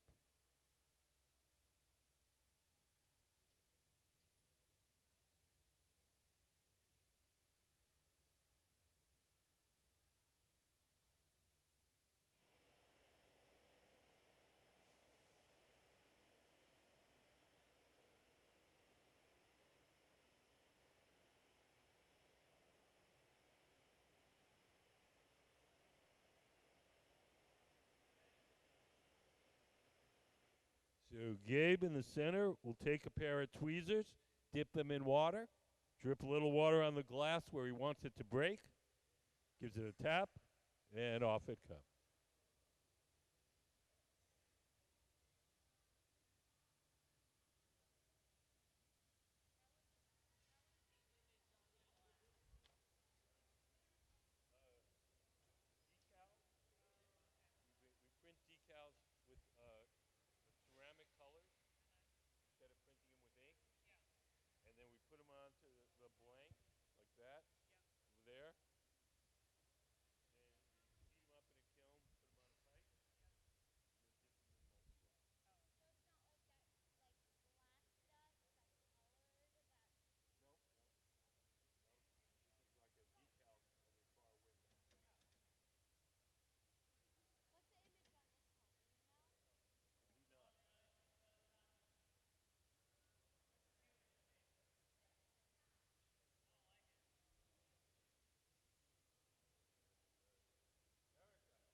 Really only colored glass when you first cook it up from scratch.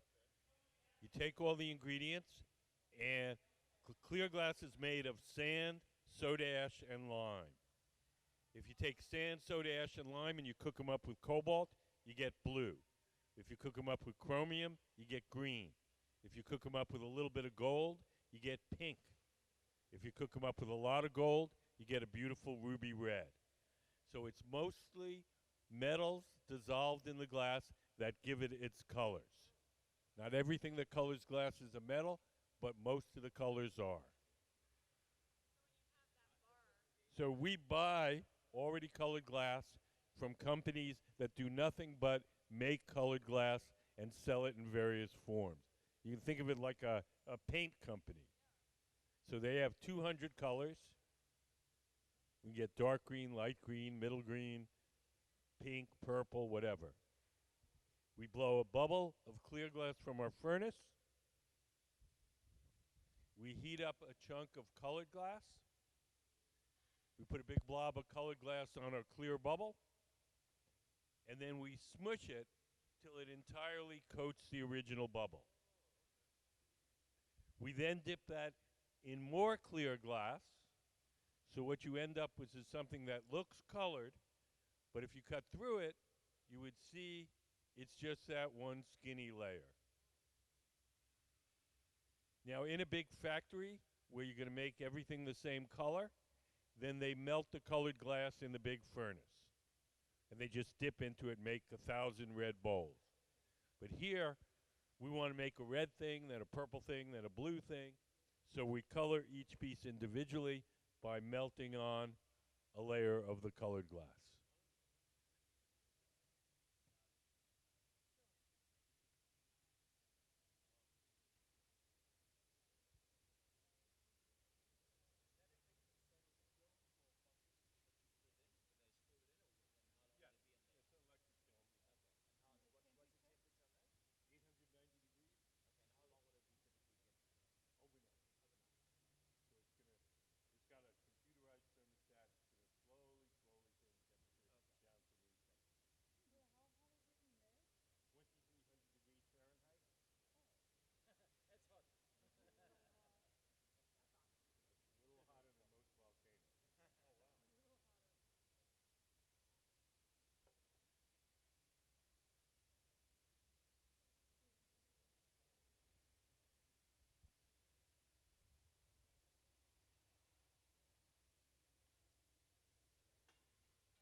So we've pre-made some of these blanks, these kind of glass tubes.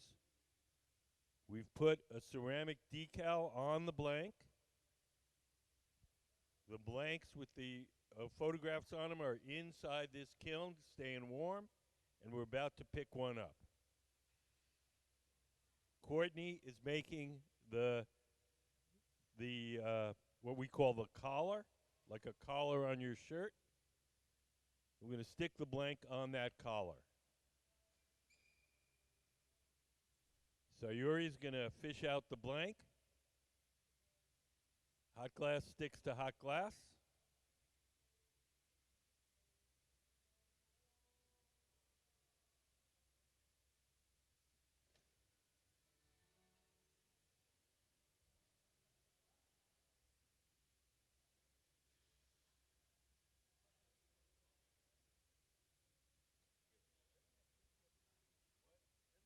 Doesn't the tube get hot?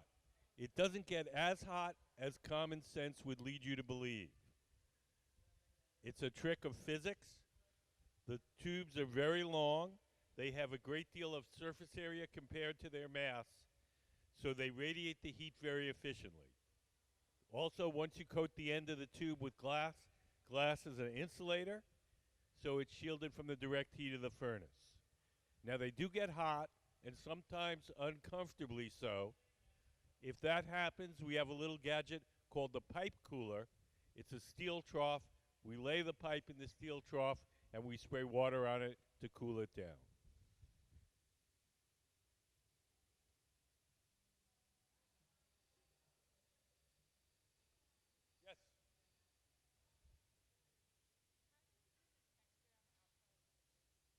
Oh, for these, how do we do the texture?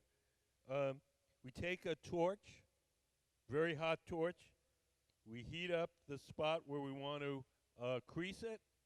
Then we take a metal tool and we just impress it with the metal tool.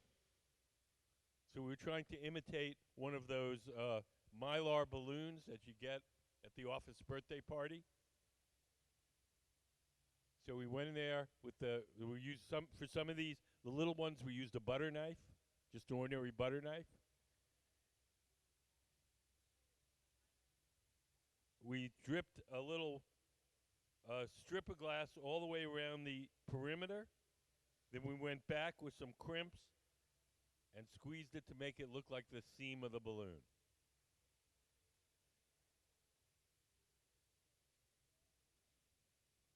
Hi, how are you guys? Good, how are you today? Good. Do you guys have any questions?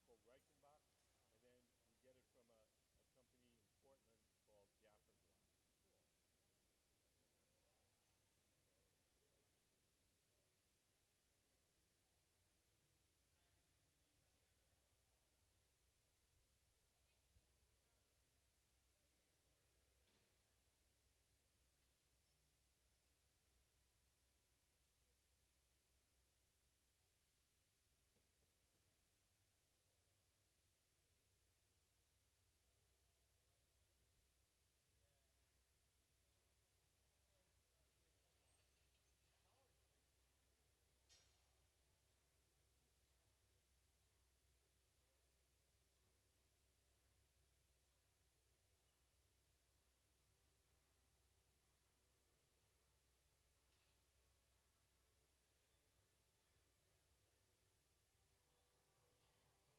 Reichenbach, and then we get it from a company in Portland called Gaffer Glass.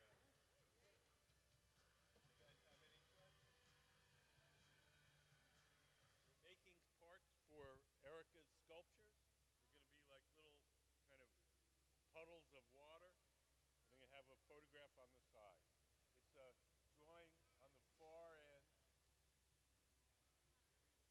So it's part of a sculpture. It's not a thing like a vase or a...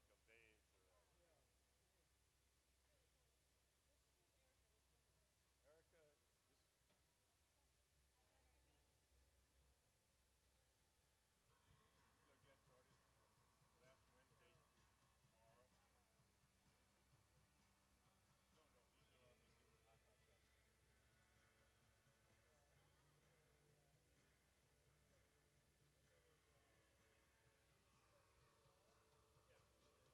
those are the...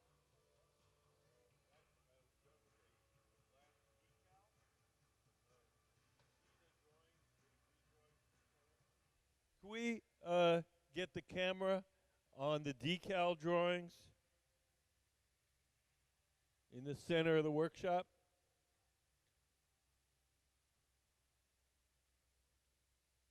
Where I'm standing? Yeah, see if you can hone in on that for a moment.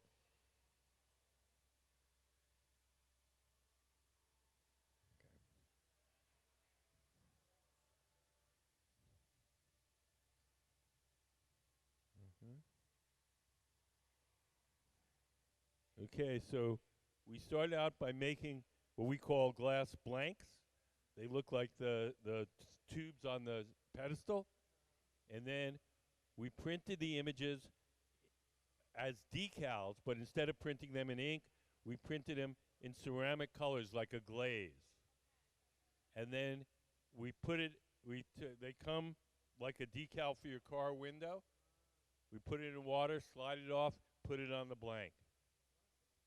Then we heated up the blank in here, stuck it on a pipe, and now we're about to coat it so there'll be another layer of glass over the decal so the image will be floating in the middle of the glass wall.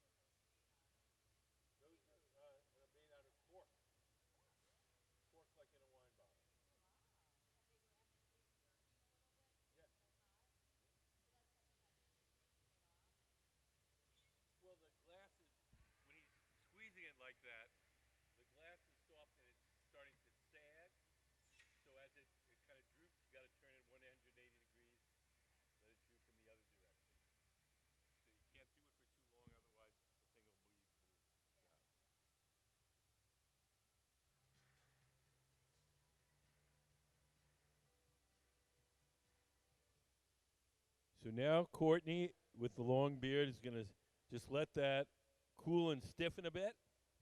And then we're going to coat it with more clear molten glass.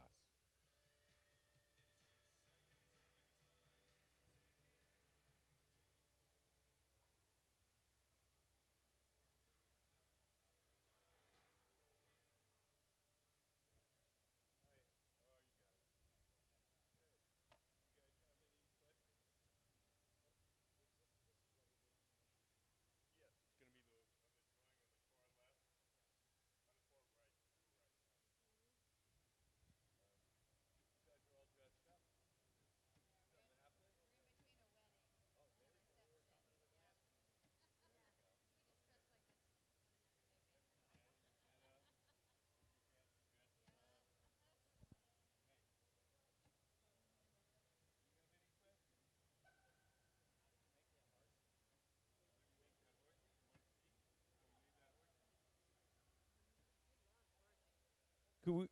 Wait till he does this a second. So Courtney's dipping into our big tank. He's coated that with the molten glass. You can see as the excess glass drips off into that can how fluid the glass actually is. He's going to cool off the pipe a little bit. So he's gone to our pipe cooler. That's the metal trough. We spray water on the metal pipe. That cools it down, makes it easier to hold.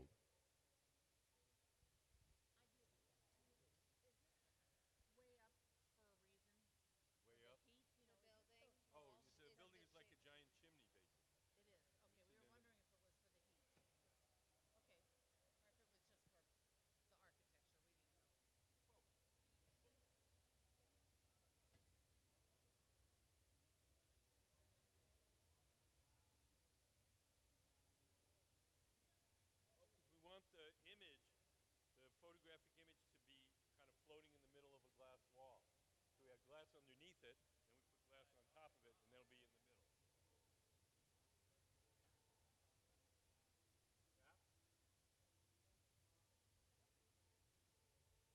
Oh, we're going to heat it up and squeeze it.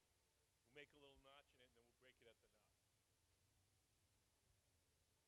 Okay, so you ready to see how we make the ponies? Can we play the pony video?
Powder is the smallest size of colored glass.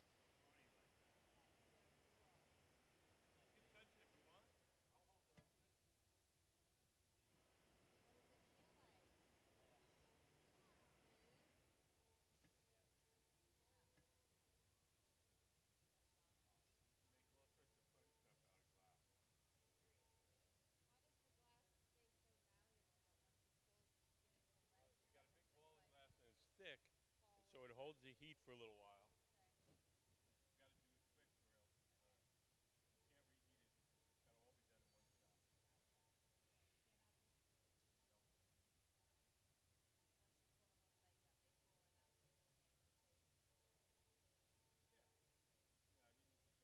It's got to all be done in one shot. Yeah, yeah. I mean, you got to balance. It takes practice. Yeah, the cut works out. Glass, just drop it away. Not much better. Well, I mean, the tempered glass, like in your car window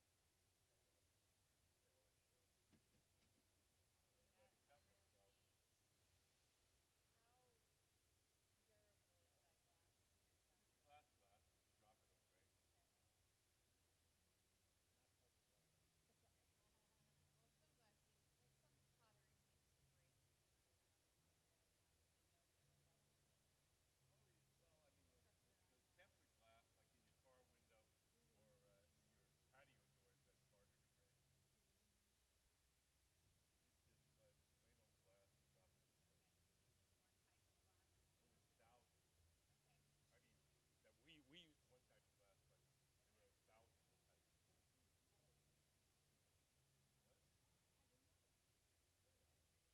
glass.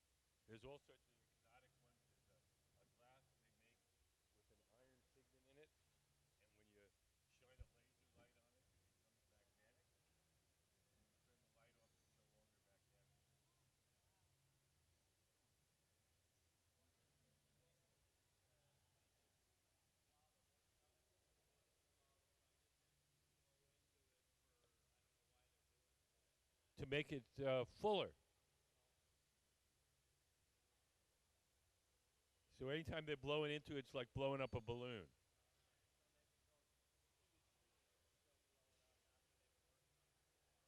Yeah.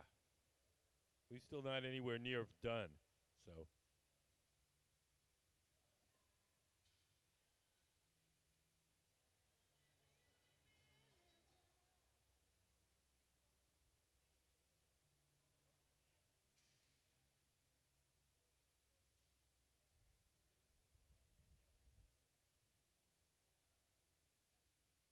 So one of the glass blowers is seated to the left, blowing through the steel tube. The man sitting at the bench is shaping it. So it's just like blowing up a balloon. It doesn't require a great deal of lung power. There's a little resistance, but it's pretty much like blowing up a balloon. I've seen one episode, yeah. Yeah, it's more fun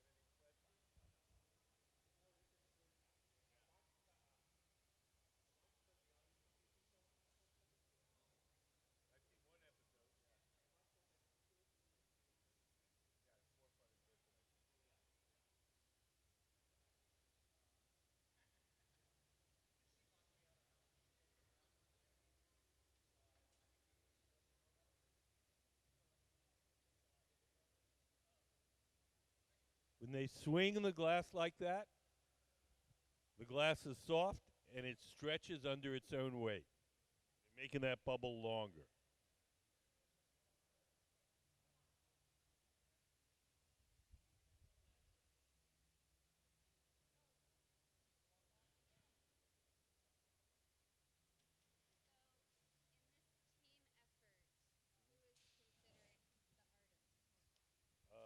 The woman to the right, Erika Tada. Yes, we're making her designs. The rest of them are Museum of glass blowers. She's not a glass blower. Well, yeah, no, she makes a lot of sculptures, but she makes them with what's called kiln casting, where she makes a sculpture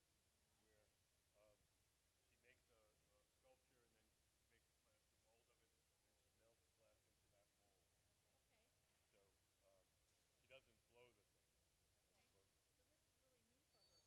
melts glass into that mold. So she doesn't blow the thing. A little bit. I mean, she's a very experienced artist, and when we have a guest artist that's not a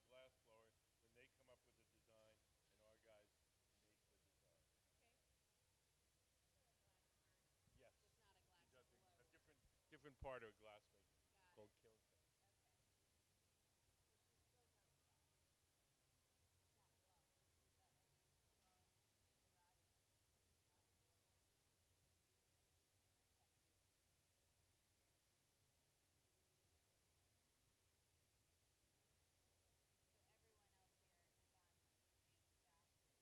Yeah, I mean, we've got a few part-timers here today, but they're all professional glassblowers. Not really.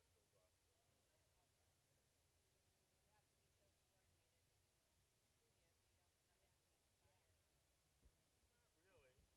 they're used to it. There's no choreography or anything like that. No planning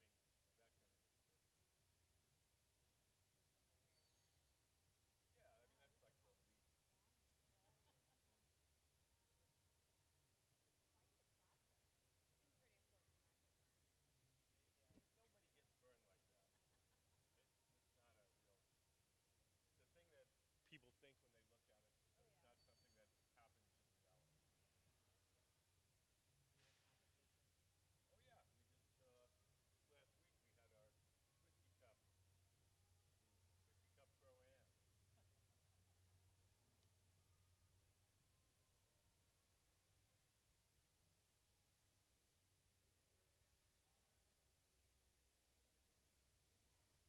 No, she taking a compressed air and blowing the smoke away from those cork pads that he's shaping it with.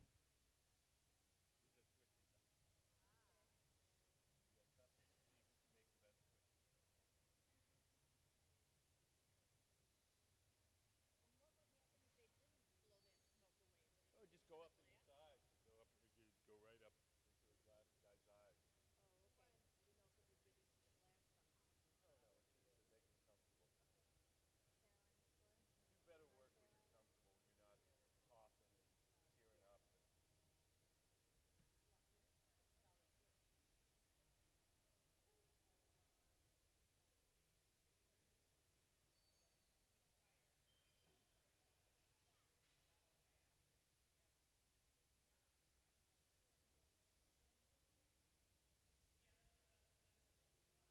And yes, sir. How does it like make fire on it after you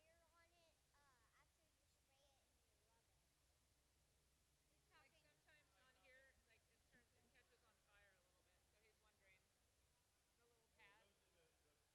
The fire is coming from those big black pads that he's rubbing it with. Those are made out of cork. So those are little sparks of burning cork.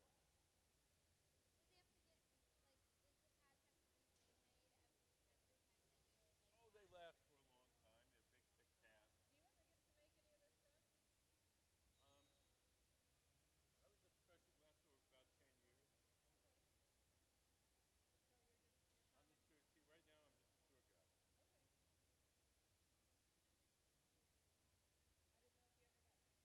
guide. Well, I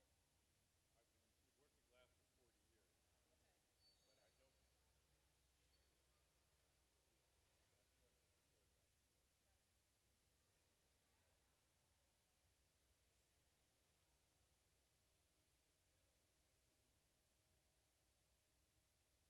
like this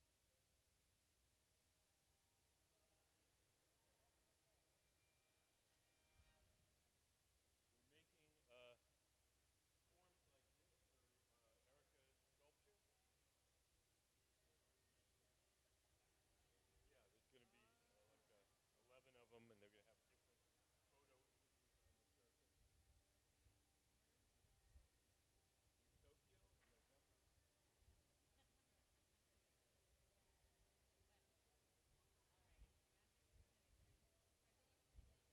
No, these are new ones. Balloon sculpture.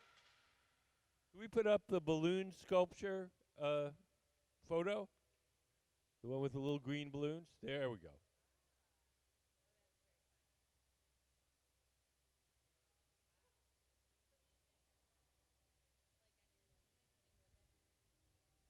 I wish.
special molds and then melts glass into these bowls.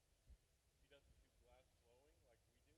So today we're making Museum of Glass for she makes her own things at home as well. We often invite guest artists who are not glass blowers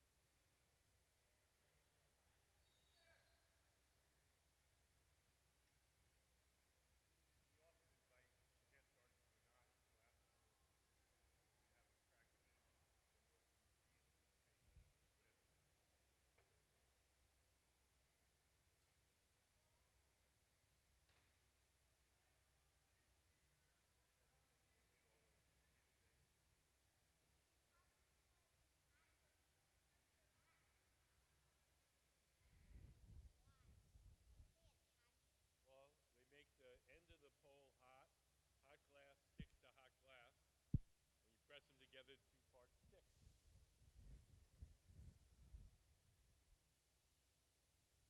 So we're getting ready to break the glass away from the metal pipe, the original metal pipe. We'll take a pair of tweezers, dip them in water, drip a little water on the glass where we want it to break. The cold water will shock the hot glass and make a little crack and then a little tap, and off it comes.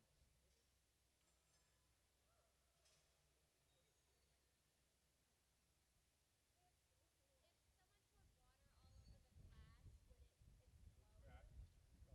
Took the tweezers, dipped them in water. We dropped the cold water on the hot glass. The cold water shocks the glass, makes a little crack, and then when we tap on the pipe, the crack follows. The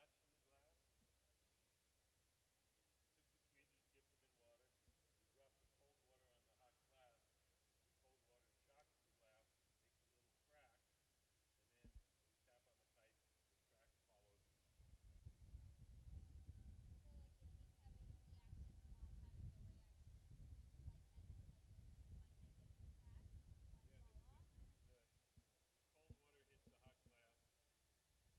and the change in temperature is too much for it, so the glass cracks. Yes. The glass is probably at that point, it's probably like 1,500 degrees, and the difference between hot water and cold water is probably like 30 degrees. So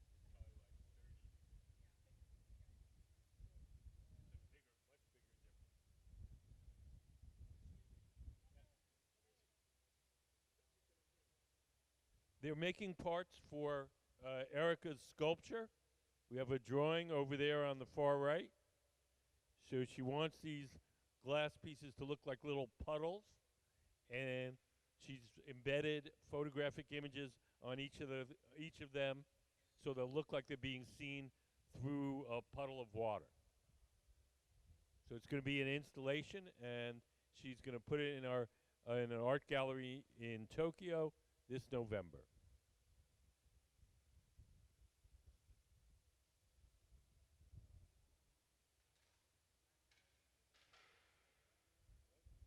Yes, they're hers, but they're for different sculpture. Can we put up the photo of the balloon? So we're gonna make, she's gonna make a sculpture sort of like that using these glass balloons. And she's gonna kiln cast the little rabbits, little sort of little girl / rabbits. And they're gonna be floating from the balloons.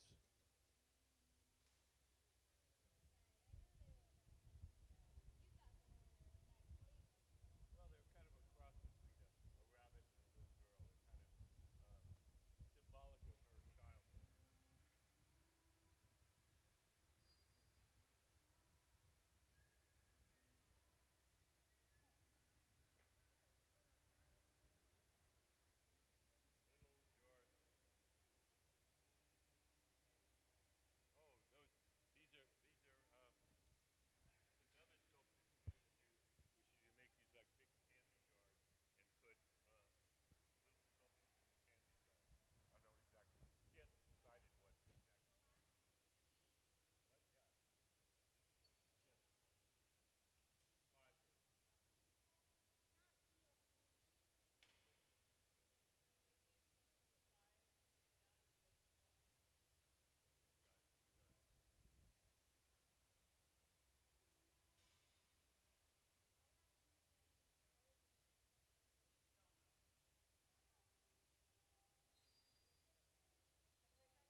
When he swings the glass like that, the glass is soft, and he's trying to make that bubble a little bit longer.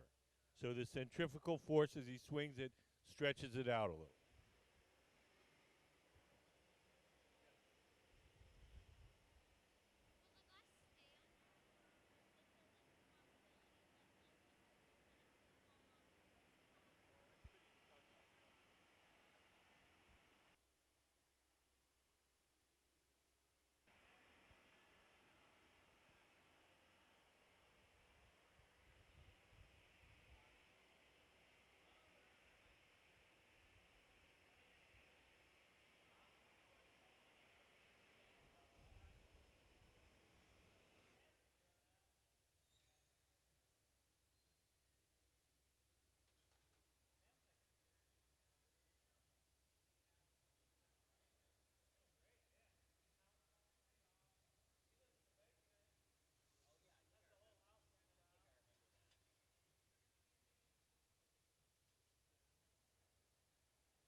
Yes.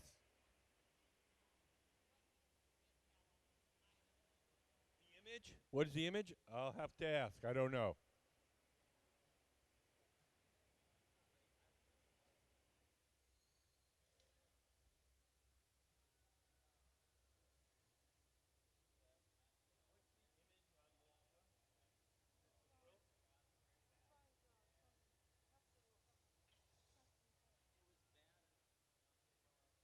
All the images come from her father's photography when he was traveling in China, and this is a kind of a castle that is some kind of castle.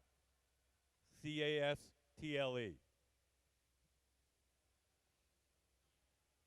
China, yes.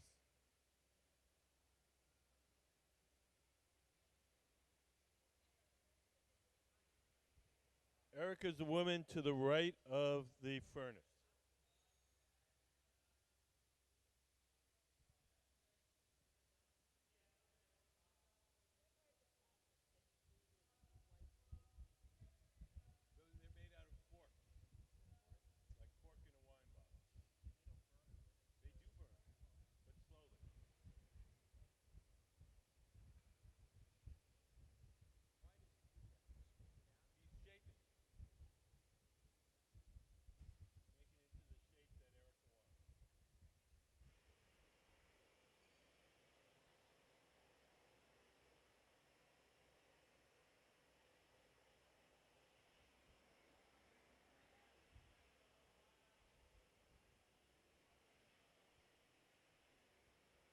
So over on the left, we're picking up the next blank. We've pre-made the glass tubes. We've melted on a decal of the image. And now we're going to stick it on one of these pipes. So we make the blank. We have the image as a decal.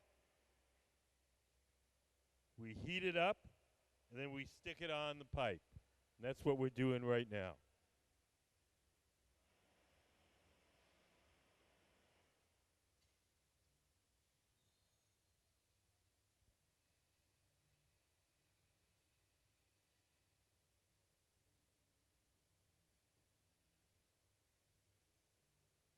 In the center, we're almost done. So we're going to take the glass off the metal pipe and place it in an oven called the annealing oven, where it'll be cooled slowly overnight.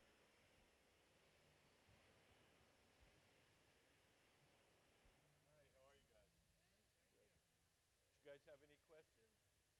Oh, okay. I'll let you settle in.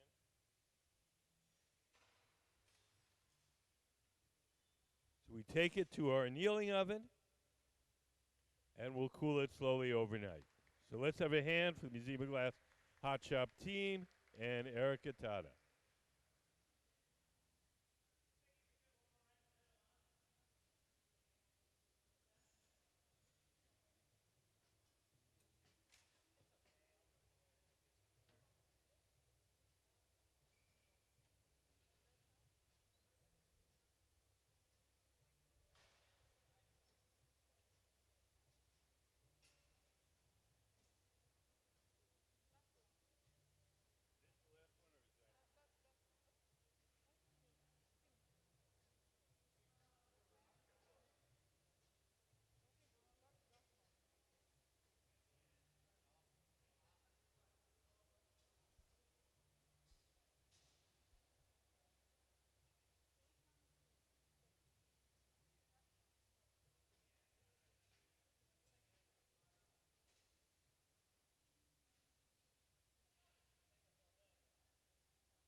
over on the right, Courtney has our blank with the photographic imagery melted into the surface.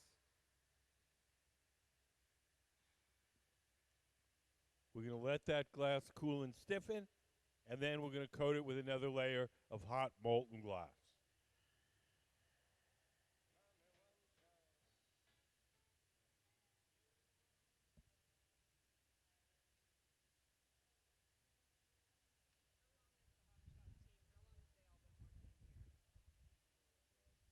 Nico used to work here.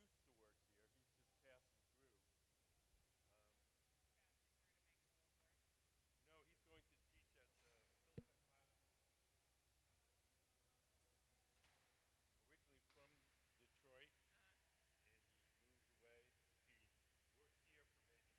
for maybe 8 or 9 years, and then went back to Detroit. So, but he was passing through on his way to Pilchuck. Came down here for old times. Makes it look fun. Have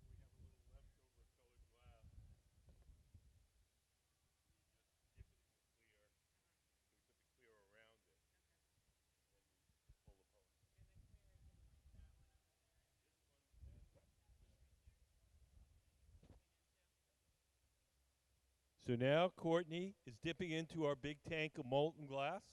Behind that door, there's 1,000 pounds of hot, clear molten glass. He's going to drip off some of the excess into that steel can, and we'll save that, and eventually that'll go back in the furnace.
So these sculptures, once they're cool, are going to become mirrored.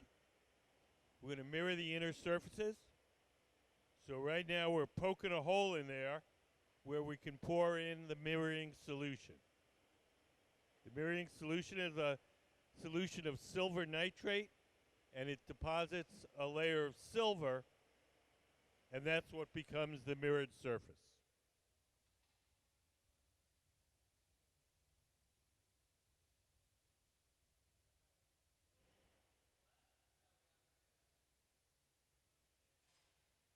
So just want to give everybody the heads up. It's 4:45. The museum closes at 5. If there's anything else you want to do while you're here, look at the exhibits, go to the gift store. Now would be the time to do it because we'll be closing promptly at 5.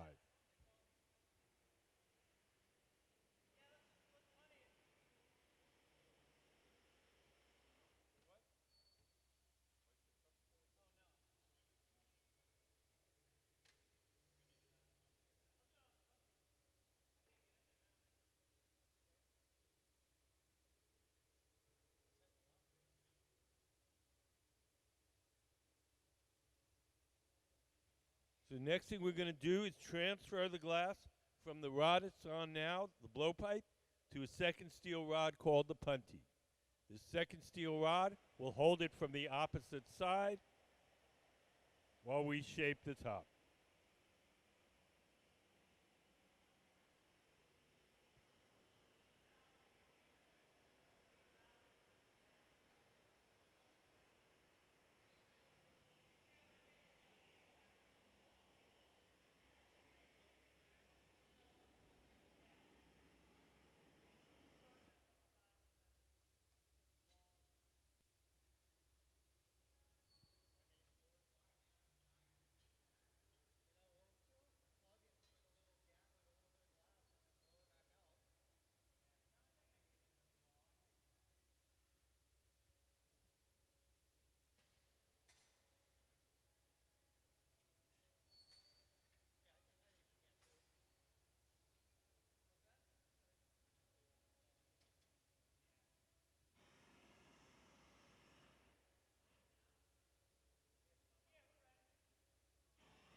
So we're coming with the second steel rod called the punty. This is going to act as a temporary handle. When they feel that bond is strong enough, we'll break the glass away from the original pipe. We make a little notch in the punty so we have a place where we can break it off cleanly.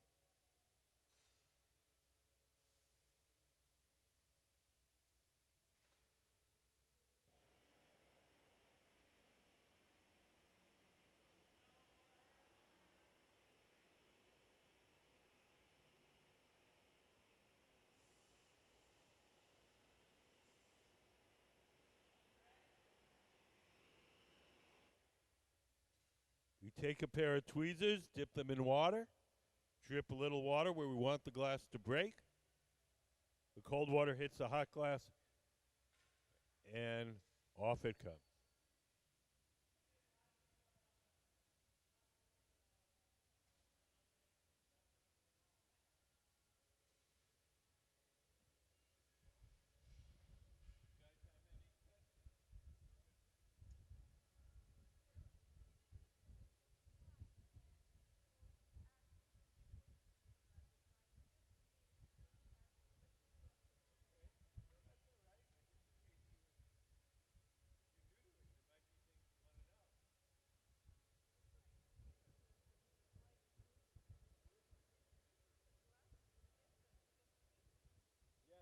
Well, think of it like wax, like the wax in a candle. If you have two pieces of hot wax and you press them together, they stick to each other. Same with the glass.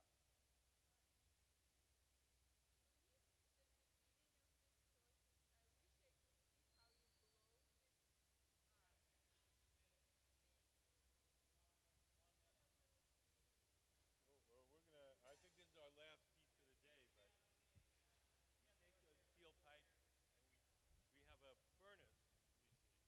Can we put up the furnace diagram? So where you see the doors closed, that's what it looks like inside. So there's a big tank with 1,000 pounds of melted glass. We want to make something. We take one of those steel pipes and we dip it into the molten glass like you dip one of these into a jar of honey. We dip it in, twirl it around. A little bit of the glass sticks to the end of the pipe. The pipe is hollow, so when you blow, ball of glass blows up like a balloon. When we want to make it bigger,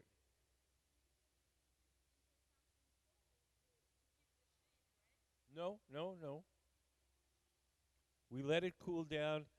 When we wanted to shape it, we put it in the fire and make it hot and soft. When we're done, we let it cool down a bit, not all the way, but just enough so that it's stiff. So think of it like wax. Once again, when wax gets cooler, it gets hard again, right? So when we're working it, it's maybe 1,800 to 1,300 degrees Fahrenheit. And so then when at 1,300, you can shape it, but it's a little stiff. At 1,800, it's soft and gooey. So when we let it,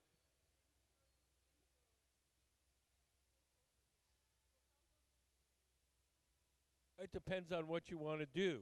If you want to no, it's not with the shape or the design. It's just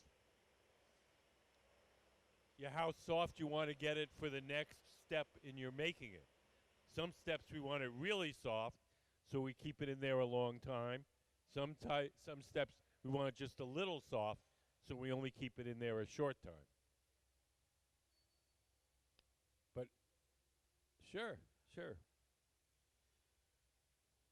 So it's basically like blowing up a balloon. Only we use glass instead of rubber.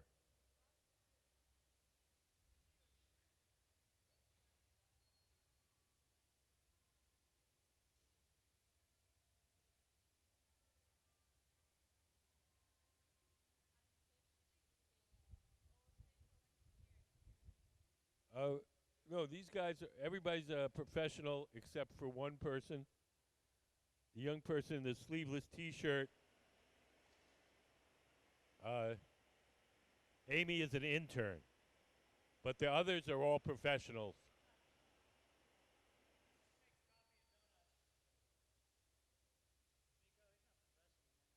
Any more?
So we're going to close up the end of this sculpture.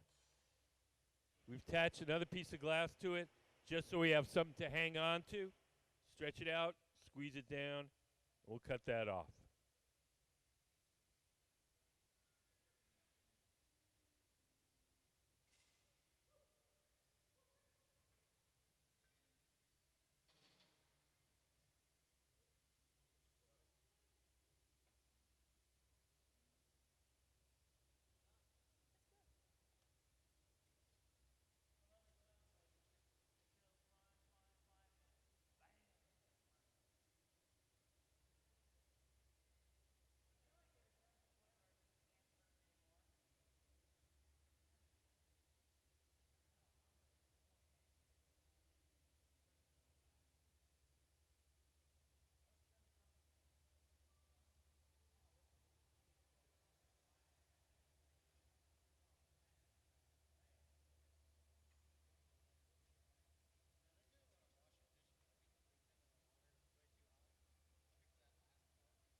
Okay, here we go.